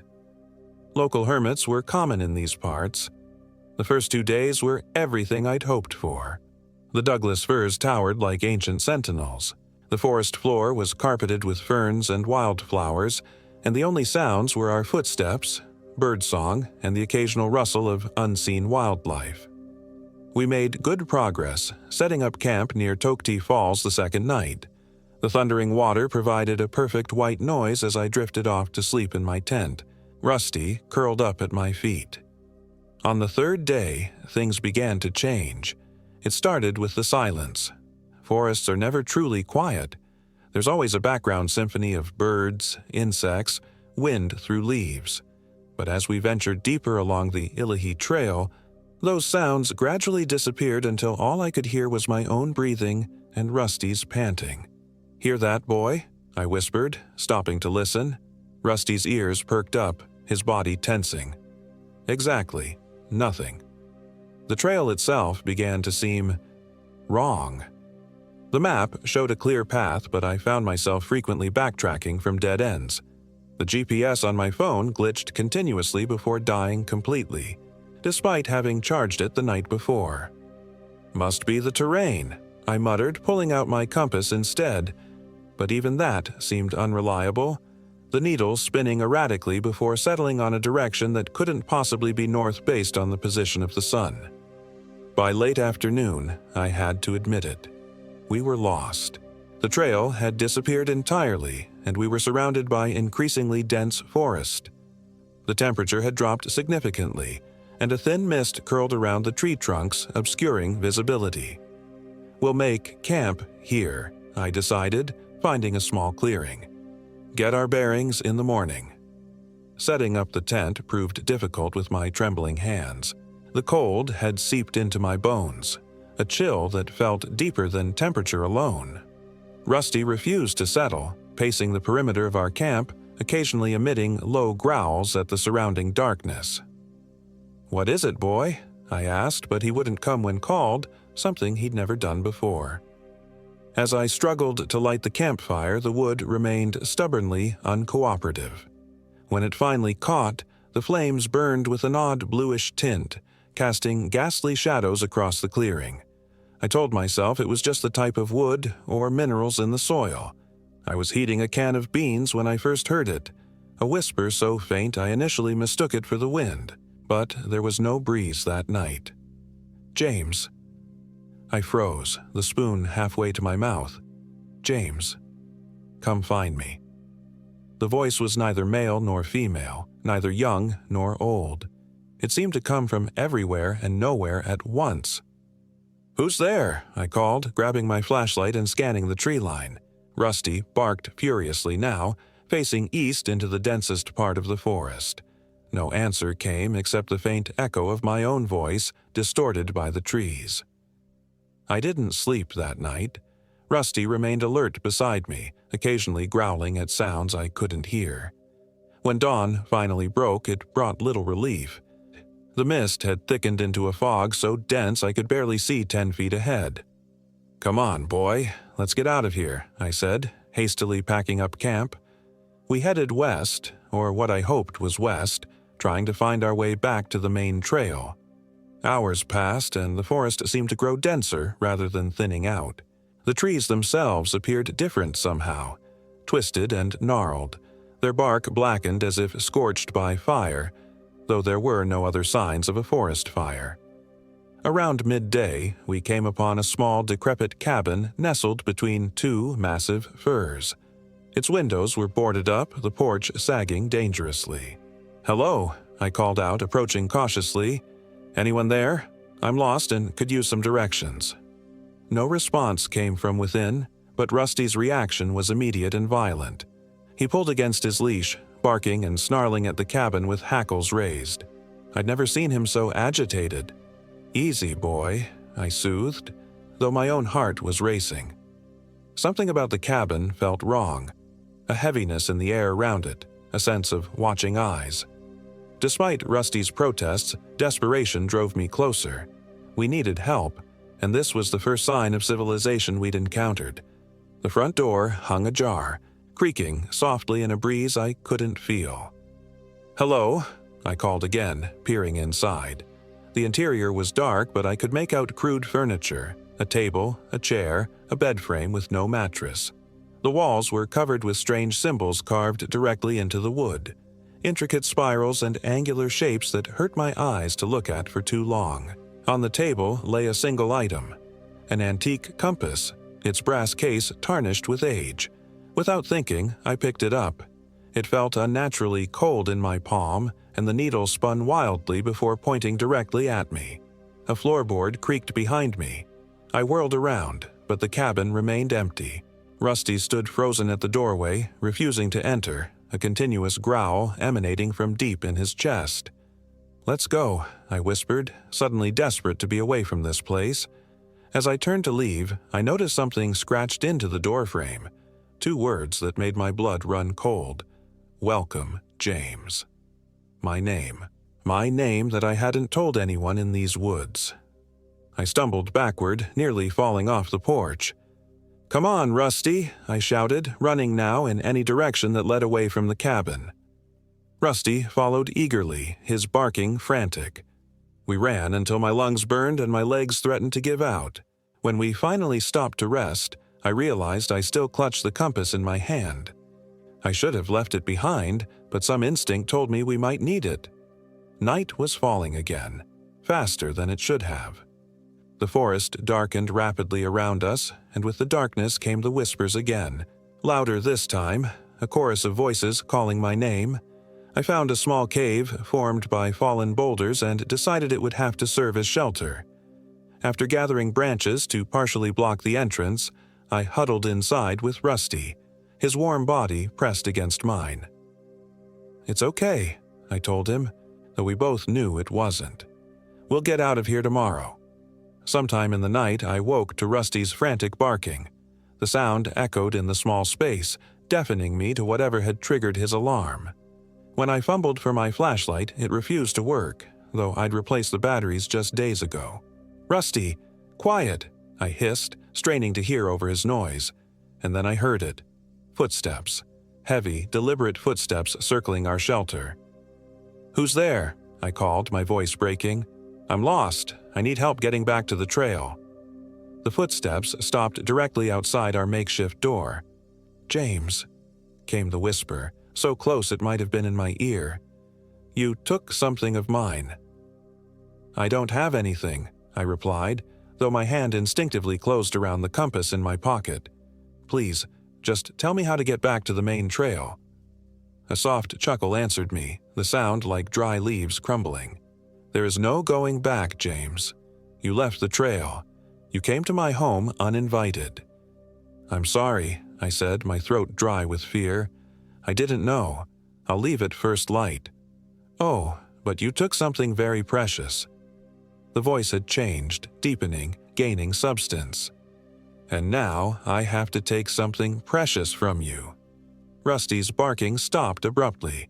In the sudden silence, I heard him whimper once, a sound of such pain and fear that I lunged forward without thinking, tearing away the branches. "Rusty!" The night outside was impenetrably black, as if someone had painted the world with ink. My dog was gone. "Rusty!" I screamed, stumbling into the darkness. "Rusty!" From somewhere in the distance came a single yelp, quickly silenced. I ran blindly, calling his name, branches whipping my face, roots catching at my feet. Time lost all meaning as I searched, the forest seeming to shift and change around me.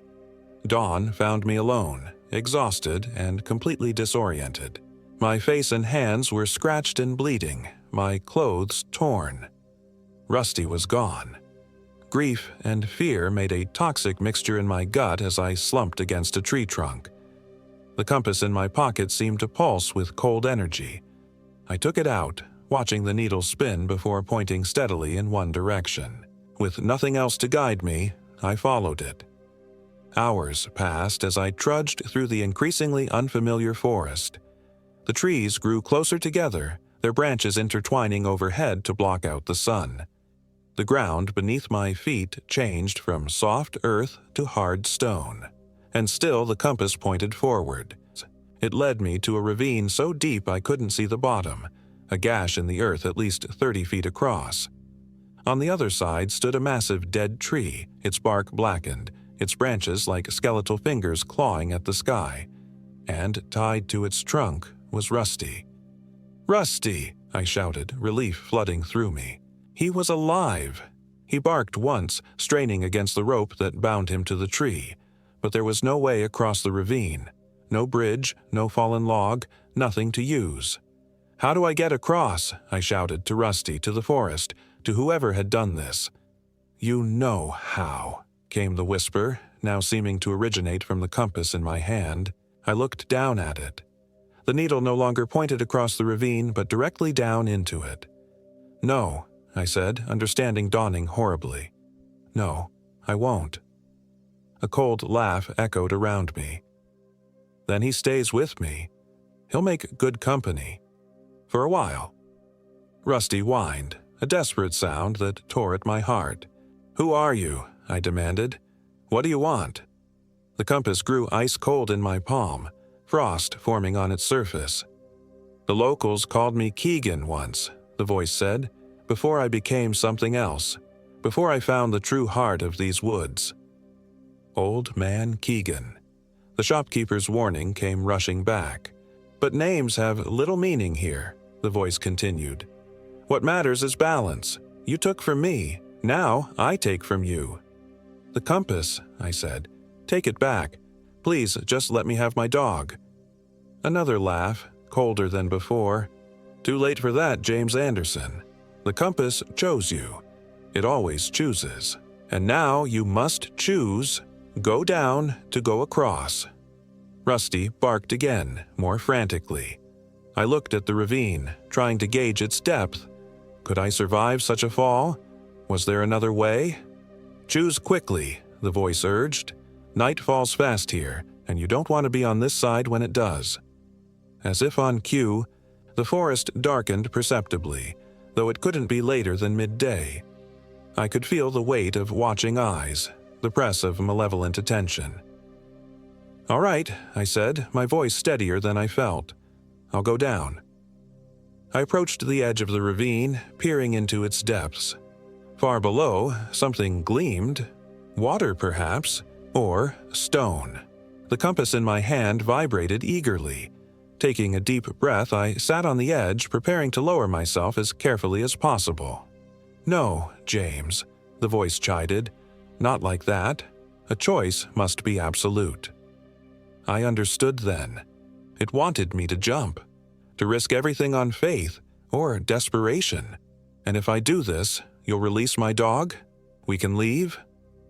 The whisper came from directly behind me now, breath cold on my neck. "If you survive the descent, you may both try to leave. I promise nothing more." It was the best offer I would get. I stood up, back to the edge, facing the forest that had become my nightmare. Then I turned to look at Rusty one more time. He wasn't barking anymore. Instead, he sat calmly, watching me with eyes that reflected the fading light. But they weren't Rusty's warm brown eyes anymore. They glowed an eerie blue, the same color as the strange flames from my campfire. Not Rusty, not anymore. "What have you done to him?" I whispered. The voice chuckled. "He's becoming like me, like all things do, in time, in these woods. Soon he won't remember you at all." Rage replaced fear in that moment. "No," I shouted. "You can't have him." I hurled the compass into the ravine with all my strength, watching it disappear into the darkness. A howl of fury erupted from everywhere at once, the forest itself seeming to convulse around me. The ground beneath my feet crumbled and I found myself falling, tumbling into the abyss that had awaited me all along. I don't remember hitting bottom. I don't remember how long I lay unconscious in the darkness. I woke to the sensation of something rough and warm sliding across my face. A tongue. Rusty's tongue. My eyes flew open. My dog stood over me, very much alive, very much himself, brown eyes concerned as he licked my face again. We were in a shallow stream bed, sunlight filtering through the canopy above. The ravine was gone. The dead tree was gone. My backpack lay beside me, seemingly untouched. "Rusty," I croaked, reaching up to bury my fingers in his fur. "You're okay." He whined softly, nuzzling my hand. With his help, I managed to stand. Nothing seemed broken, though my body ached everywhere. According to my watch, which was working again, less than a day had passed since we'd first become lost. I looked around, trying to get my bearings. In the distance, I could hear the faint sound of rushing water, Tokti Falls. Somehow, we had circled back.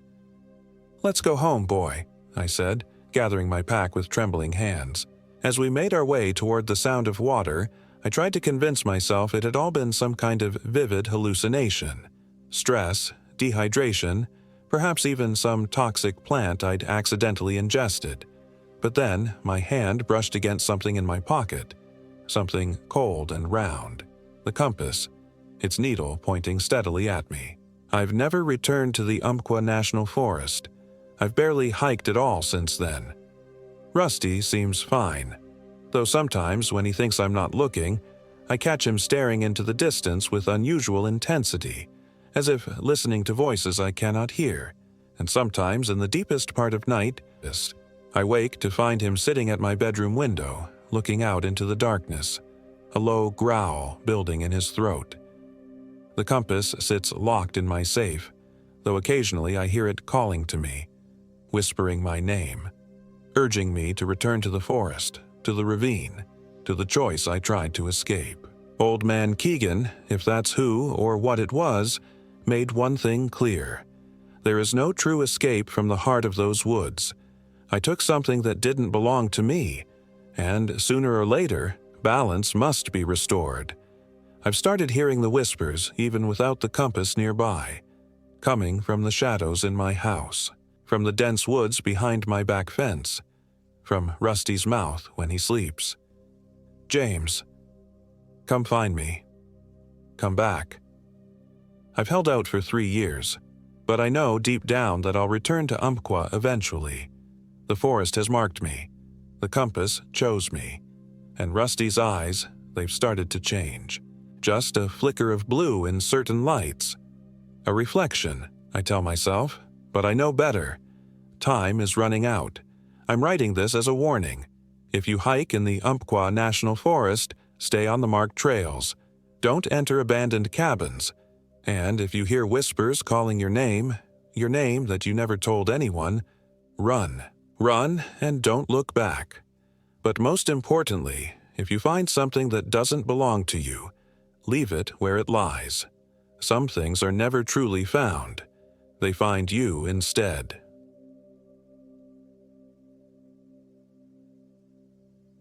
My name is Laura Adams, and I am 34 years old.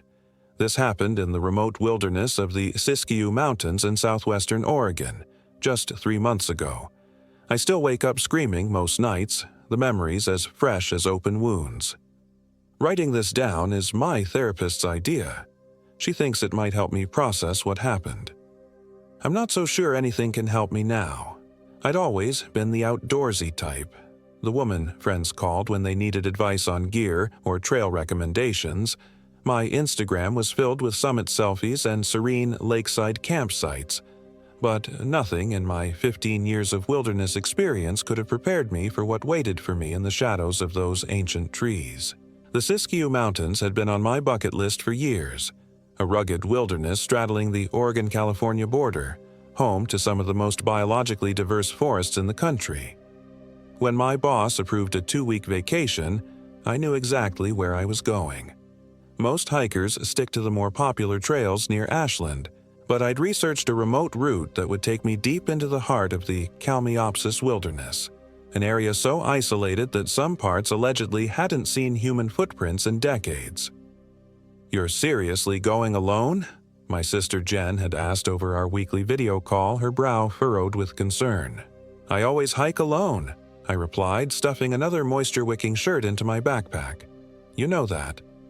But not for 2 weeks in the middle of nowhere. At least take your satellite phone." I'd promised her I would, though I secretly hoped I wouldn't get service. The whole point was to disconnect from work emails, from social media notifications, from the suffocating anxiety that had been building since my divorce finalized 6 months ago. Nature had always been my therapy, and I needed a heavy dose. The first 3 days were everything I'd hoped for. I started at the Briggs Creek Trailhead near Selma, Oregon, following game trails and using my topographical maps to navigate deeper into the wilderness than any marked path would take me. The late spring air was crisp and clean, carrying the scent of pine and wildflowers. I set up camp each night under canopies of stars so bright they seemed almost artificial against the pure black sky. For the first time in months, I slept soundly. On the 4th day, I reached an unnamed valley nestled between 2 ridgelines. A small, crystal-clear stream cut through the center, bordered by a meadow dotted with purple camas flowers. It was so picturesque it could have been on a postcard. I decided it would be my base camp for the next few days while I explored the surrounding ridges. As I was setting up my tent, I felt a strange sensation, like I was being watched. In the wilderness, this feeling usually means wildlife, so I casually scanned the tree line while continuing to hammer in my tent stakes. Nothing seemed out of place, but the feeling persisted as the afternoon wore on. I chalked it up to the isolation playing tricks on my mind. That night, I built a small fire and sat beside it, writing in my journal as the flames cast dancing shadows across the pages. The forest around me had grown unusually quiet. No chirping insects, no distant owl hoots. Just the crackling of my fire and the occasional pop of sap in the burning wood. Then I heard it. A soft, rhythmic sound from somewhere in the darkness beyond my camp. Tap, tap, tap, tap, tap, tap. Like knuckles against wood, but with perfect timing, too regular to be natural. I shone my headlamp in the direction of the sound, but the beam only illuminated the first few rows of trees before dissolving into darkness. "Hello?" I called out, immediately feeling foolish. I was at least 20 miles from the nearest marked trail. No one else would be out here. The tapping stopped. I listened intently for several minutes, but heard nothing more. Convincing myself it must have been a woodpecker settling in for the night, or perhaps a branch knocked loose by the breeze, I returned to my journal. But my hand was shaky now, my neat handwriting deteriorating into nervous scrawls. I went to bed earlier than usual, zipping myself securely into my one-person tent. As I lay in my sleeping bag, I couldn't shake the feeling that something had changed in the forest around me. Something was different. Something was wrong. I must have fallen asleep eventually because I woke with a start to the sound of my tent fabric rustling. The air inside was freezing, much colder than it should have been, even for a spring night in the mountains. My breath fogged in front of my face as I sat up, fumbling for my headlamp. The rustling continued, and I realized it wasn't the wind. Something was circling my tent, brushing against the outside as it moved. Something large. "Who's there?" I called, my voice embarrassingly small in the darkness. The movement stopped directly in front of my tent door. I held my breath, straining to hear over the thundering of my heart. Then a smell seeped through the fabric, the putrid stench of rotting meat mingled with damp earth. My stomach lurched. A shadow fell across the tent, darker than the night around it, a perfect silhouette of a human form, far too tall and thin to be natural. It just stood there, unmoving, while I remained frozen in terror. Then, as if sensing my gaze, the head of the shadow turned to look directly at the tent wall separating us. The rational part of my brain kicked in, insisting this must be another hiker who'd gotten lost. But the primal part, the part connected to ancestral memories of predators in the night, screamed at me to run. Before I could decide what to do, the shadow moved away, disappearing as silently as it had come. I sat awake for the remainder of the night, clutching my hunting knife with white knuckles, too terrified to look outside. When dawn finally broke, I emerged from my tent cautiously, half expecting to find footprints or some other evidence of my nighttime visitor. The meadow looked exactly as it had the day before, peaceful, serene, bathed in golden morning light. But as I walked to the stream to fill my water bottle, I noticed something that made my blood run cold. A perfect circle of small white mushrooms had sprouted overnight around my tent. A fairy ring, some call it. In folklore, they're said to mark places where supernatural beings have danced or gathered. I'd seen them before in the woods near my home in Washington, but never forming a complete circle around a campsite, and never appearing overnight. I told myself it was a coincidence. Fungi grow quickly under the right conditions.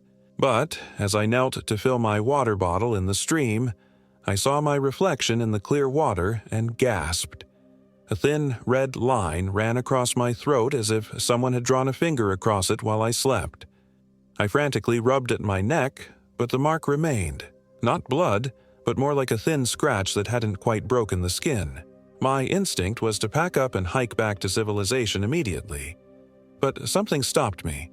Pride, perhaps, or simple stubbornness. I'd planned this trip for months. I wasn't going to let one strange night and some mushrooms ruin it. Besides, the hike back would take at least 2 days. I decided to move my camp instead, hiking up to one of the ridges where I'd have better visibility of my surroundings. By midday, I'd reached a rocky outcropping that offered a stunning view of the valley below. I could see for miles in every direction. No signs of human presence anywhere. Just endless green forests, craggy peaks, and the silver ribbon of a larger river in the distance. It was breathtaking, and for a moment, my fear subsided. I set up my tent in a small clearing sheltered by large boulders, feeling more secure with solid rock at my back. After a lunch of trail mix and jerky, I decided to explore the ridge. The exercise helped calm my nerves, and I began to rationalize the previous night's events. The shadow was probably just a deer or elk investigating my camp. The mushroom ring was a strange coincidence. The mark on my neck could have been from a twig that fell on me during the night. As the sun began its descent, I returned to my new campsite and built another fire, larger this time. I was determined to enjoy the evening, so I heated water for my favorite freeze-dried meal, pasta primavera, and even treated myself to a small flask of whiskey I'd packed for special occasions. Night fell, and with it came a dense fog that rolled up from the valley below, obscuring my carefully chosen view. The temperature dropped rapidly, and I added more wood to my fire, drawing closer to its warmth. The flames seemed to struggle against the damp air, burning with a strange bluish tinge that I told myself was just from the type of wood I'd gathered. That's when I heard it again. Tap, tap, tap, tap, tap, tap, coming from the rocks behind me. I spun around, my headlamp cutting a weak cone of light through the thickening fog. Nothing. But the tapping continued, moving now, circling around my camp just beyond the reach of my light. I pulled out my hunting knife, holding it ready as I turned in a slow circle following the sound. "I know you're there," I called out, trying to keep my voice steady. "Show yourself." The tapping stopped. Then, from somewhere in the fog came a response I wasn't prepared for. A voice, high and childlike, singing softly. "Laura, Laura, in the dark. Red line showing where to mark. We've been waiting, watching, seeing. Soon you'll never leave these trees." Ice flooded my veins. How did it know my name? And the red line on my neck? It couldn't be a coincidence. I backed up until I felt the heat of the fire behind me, my eyes darting wildly, trying to penetrate the wall of fog that now completely surrounded my small camp. "Who are you?" I shouted, my voice cracking. "What do you want?" Silence answered me, heavy and oppressive. Then the fog began to move, swirling in unnatural patterns, forming shapes that almost looked like faces before dissolving again. I rubbed my eyes, telling myself it was just my imagination, just the tricks light plays in fog. But then one shape remained, solidifying into the figure I'd seen as a shadow the night before. Impossibly tall and thin, with elongated limbs that seemed to bend at wrong angles. It stood at the edge of my firelight, its features obscured in darkness and mist, but I could feel its gaze on me like a physical weight. I raised my knife higher, though it felt pathetically inadequate. "Stay back," I warned. The figure tilted its head at an unnatural angle, regarding me with what I sensed was curiosity rather than malice. Then it raised one long arm and pointed at me. No, not at me, but behind me. Every instinct screamed not to turn my back on the figure, but something compelled me to look. There, on a flat rock I'd been using as a makeshift table, lay a small bundle of dried flowers and twigs bound with what looked like human hair. It hadn't been there minutes ago. I was certain of it. When I whipped back around, the figure was gone and the fog had retreated slightly, revealing the outline of the boulders surrounding my camp. My fire suddenly flared brighter, returning to its normal orange-yellow color. With trembling hands, I approached the bundle. I didn't dare touch it, but leaned closer to examine it. Among the twigs and withered flowers was a small piece of paper. Using the tip of my knife, I carefully unfolded it. Written in what looked like charcoal were 5 words. "Agnes waits at the spring." I had no idea what it meant. Who was Agnes? What spring? I hadn't passed any notable springs during my hike. Sleep was out of the question. I kept my fire blazing all night, jumping at every crack of a branch or rustle of leaves. By morning, I was exhausted, my eyes burning from smoke and lack of sleep. The bundle remained on the rock. a tangible reminder that I hadn't imagined the encounter. With daylight came the decision to abort my trip. Whatever was happening, I wanted no part of it. I packed quickly, leaving the strange bundle untouched on the rock. As I shouldered my backpack and prepared to head down the ridge toward the trail that would eventually lead back to civilization, I noticed something that hadn't been there the day before: a small animal path leading away from my campsite in the opposite direction from where I'd come. I hesitated, compass in hand. The fastest route back to my car would be to retrace my steps through the valley. But some inexplicable instinct pulled me toward the new path. I checked my map. If I followed the ridgeline east, I would eventually hit another trail that could take me back to a different trailhead. It would add a day to my journey, but something told me I didn't want to return to that valley. Decision made, I set off along the animal path. It wound through stunted pines and around massive boulders, gradually descending the eastern slope of the ridge. By midday, the path had widened slightly, showing signs of occasional human use: a cut branch here, a worn spot on a log there. My spirits lifted at these small evidences of civilization. Around mid-afternoon, the path led me to a small clearing where a natural spring bubbled up from between rocks, forming a clear pool before continuing downhill as a narrow stream. I stopped to refill my water bottles, grateful for the clean water. As I knelt by the pool, the hairs on the back of my neck rose. Carved into a flat rock beside the spring was a single word: Agnes. My breath caught, the message from the bundle. Agnes waits at the spring. This had to be the place, but there was no one here. Just me, the bubbling water, and the silent forest. I quickly capped my water bottles and stood to leave, when something in the pool caught my eye. A flash of white beneath the surface. Looking closer, I could make out what appeared to be a pale face looking up at me from the bottom of the pool. I stumbled backward with a scream, tripping over my own feet and landing hard on my back. When I scrambled back to my knees to look again, there was nothing there. Just clear water over smooth stones.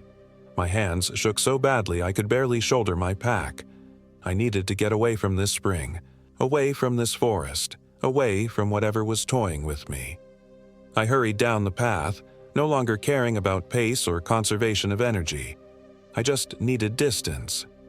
The path grew steeper, requiring my full concentration to navigate safely. The physical exertion helped clear my head, and I began to rationalize again. The face in the water was just a reflection, or a pattern of light on stones. The carving could have been left by any hiker named Agnes, or someone commemorating her. The bundle in my camp, that was harder to explain away, but perhaps another hiker had left it before I arrived and I simply hadn't noticed it. By evening, I'd descended deep into a new valley I didn't recognize from my maps. The path had disappeared, merging with what looked like a dry creek bed.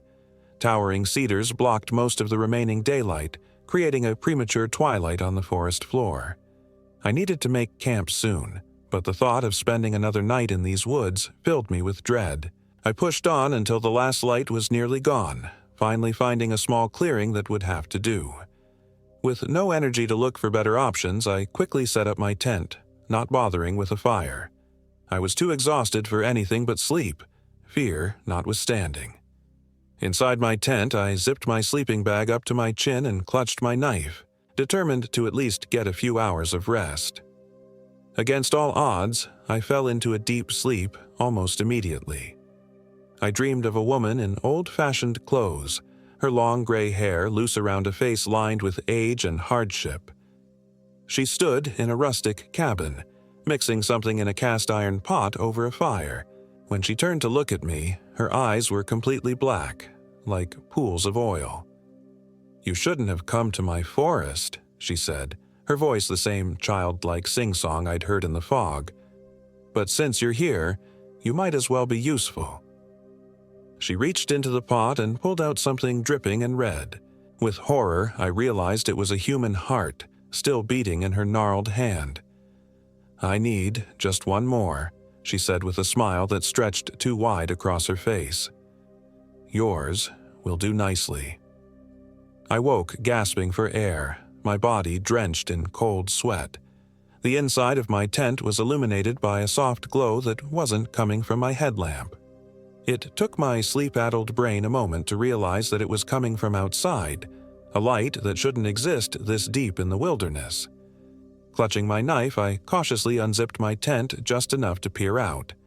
What I saw made no sense. About 50 yards away stood a small cabin, golden light spilling from its windows into the dark forest.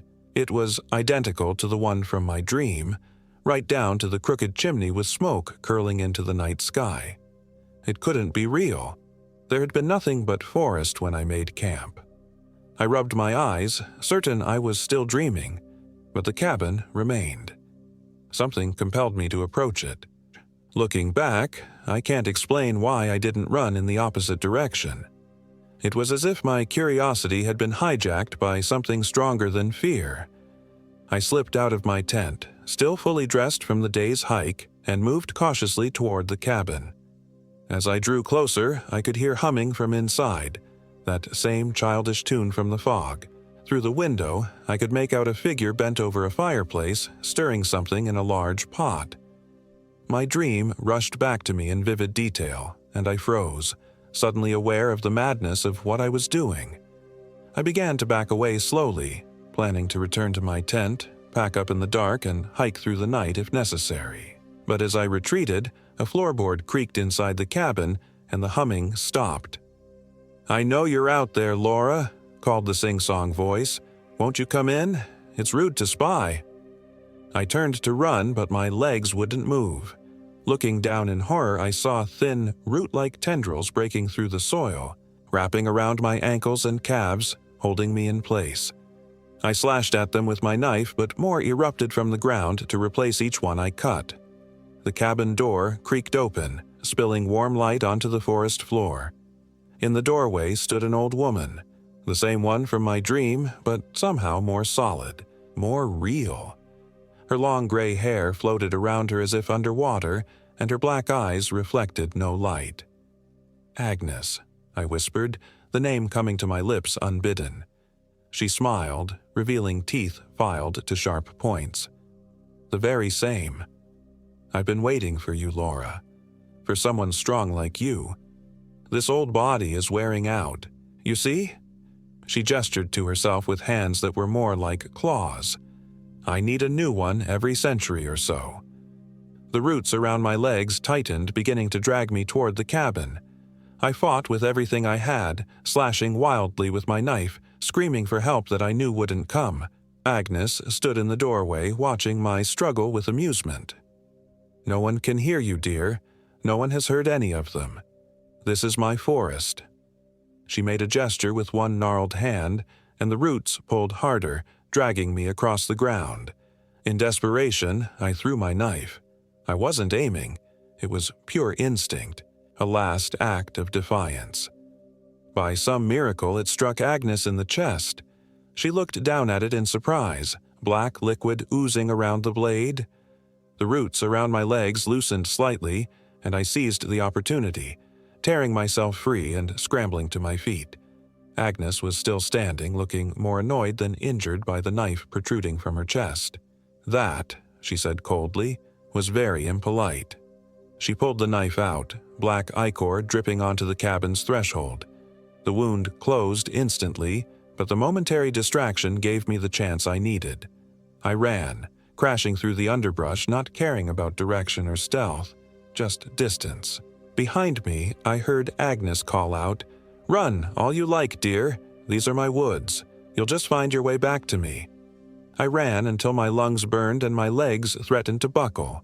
When I finally stopped to catch my breath, leaning against a massive cedar, I realized with horror that I could still see the glow of the cabin's windows through the trees. Somehow, despite running for what felt like miles, I'd ended up right back where I started. My tent was still there, looking pathetically vulnerable in the small clearing.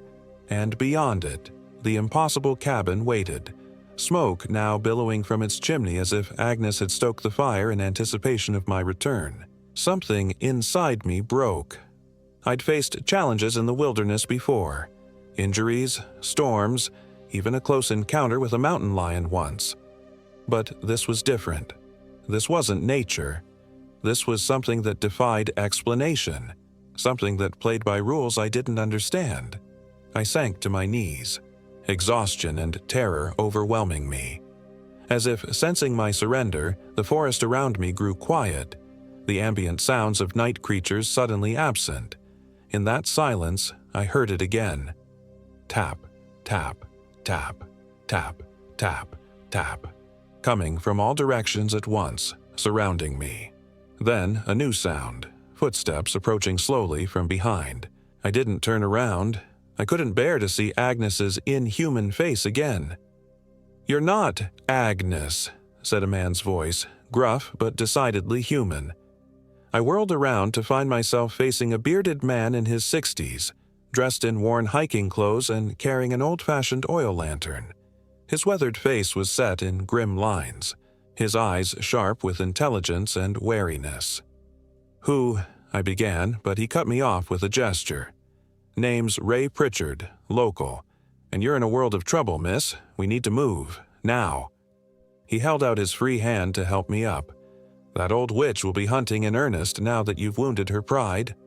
I took his hand, too shocked to do anything but comply. "You know about her? About Agnes?" "Everyone around these parts knows to stay out of this valley," he said, pulling me to my feet. "It's been her territory since the mining days. I come through once a year to mark the boundaries, warn folks away. Found your tracks crossing the line this morning." He gestured for me to follow him and set off at a brisk pace. "Wait, my gear." I looked back at my tent. "Leave it," he barked. "Nothing in that pack worth your life." I hesitated only a second before following him. He moved with surprising agility for his age, navigating the dark forest with confidence, his lantern casting dancing shadows among the trees. "What is she?" I asked as we hurried through the undergrowth. Ray was quiet for a moment. "Old stories call her kind forest hags, witches who've bound themselves to the land through blood sacrifice. She's been here since before my grandfather's time. Takes hikers every few years. Everyone the rangers marked down as missing, presumed dead from exposure or animal attacks. How do we get away from her?" "We cross running water," he said grimly. "It's the one thing she can't cross herself. There's a tributary of the Chetco River about 2 miles from here. If we can reach it by dawn, we have a chance." As if in answer to our plan, a howl rose from the direction of the cabin. Not animal, not human, but something in between, filled with rage and hunger. Ray cursed under his breath. "She's coming. Move faster." We broke into a jog, Ray's lantern swinging wildly, creating disorienting patterns of light and shadow. The forest seemed to close in around us, branches reaching like clawed hands, roots rising to trip our feet. More than once I nearly fell, saved only by Ray's steadying hand. Behind us, the howling grew closer, accompanied by a sound like large branches breaking. Whatever form Agnes was taking to pursue us, it wasn't human. "Almost there," Ray panted as we crested a small rise. Below us, I could just make out the silver ribbon of a stream in the faint pre-dawn light. "When we reach the water, don't stop. Wade across and keep going until you hit the main trail. It's about a half-mile beyond the far bank." The howling behind us reached a fevered pitch, so close now I was afraid to look back. We plunged down the slope toward the stream, sliding more than running on the steep, leaf-covered ground. Just as the trees thinned at the water's edge, Ray cried out. I turned to see him sprawled on the ground, his leg caught in what looked like a root. But roots don't move with purpose, don't tighten their grip until bones crack. "Go!" he shouted, tossing me his lantern. "Get across!"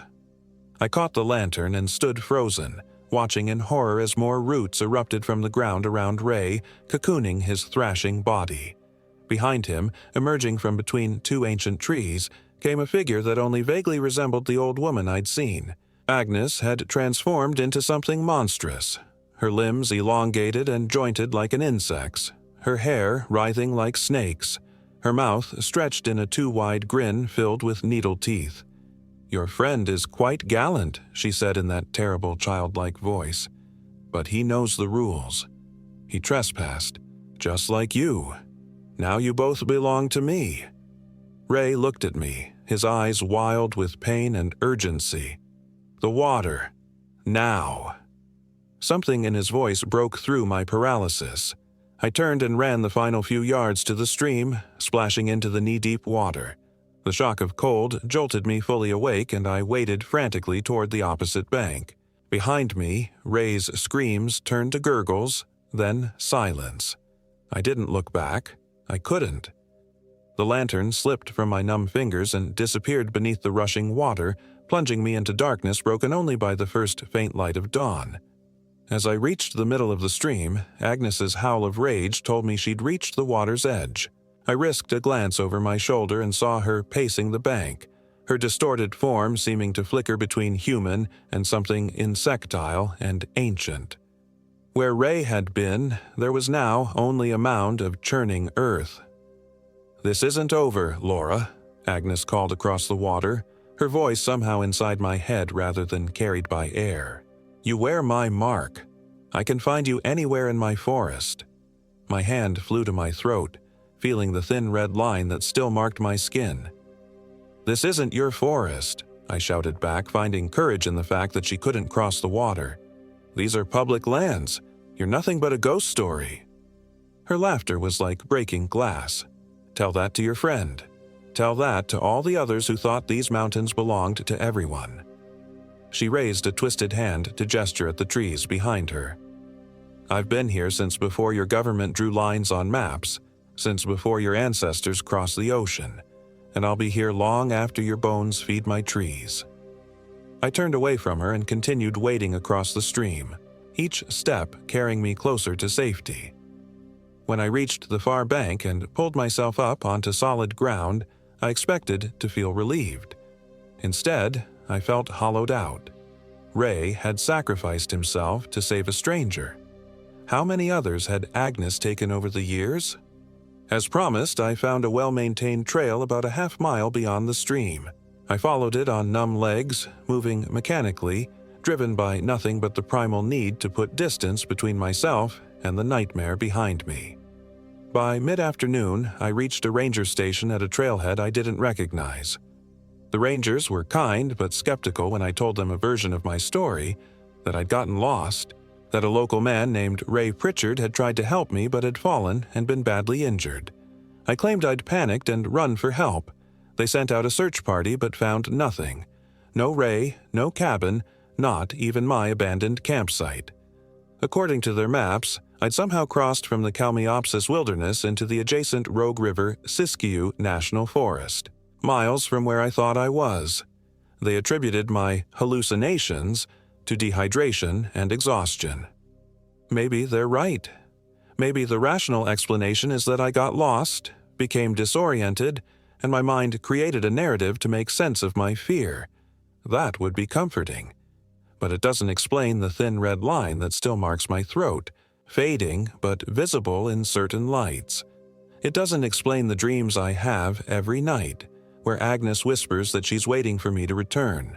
And it doesn't explain the small bundle of twigs and dried flowers bound with hair that appeared on my doorstep last week, with a note that simply read, "Come home, Laura." I've put my house up for sale. I'm moving to Arizona, or maybe New Mexico, somewhere with deserts instead of forests, somewhere far from Oregon and the Siskiyou Mountains, somewhere Agnes can't find me. But even as I make these plans, I catch myself researching the history of the area where I was lost, learning about the old mining settlements that once dotted those remote valleys. I find myself drawn to stories of disappearances in the region dating back over a century, and sometimes, late at night, I catch myself humming a tune I shouldn't know, my fingers tapping rhythmically against wood. Tap, tap, tap, tap, tap, tap. Agnes is patient, and she wears my face in her dreams, just as I wear her mark on my skin. I know, deep down, that someday I'll go back to those mountains. Not today, not this year, but someday. The forest is calling me home.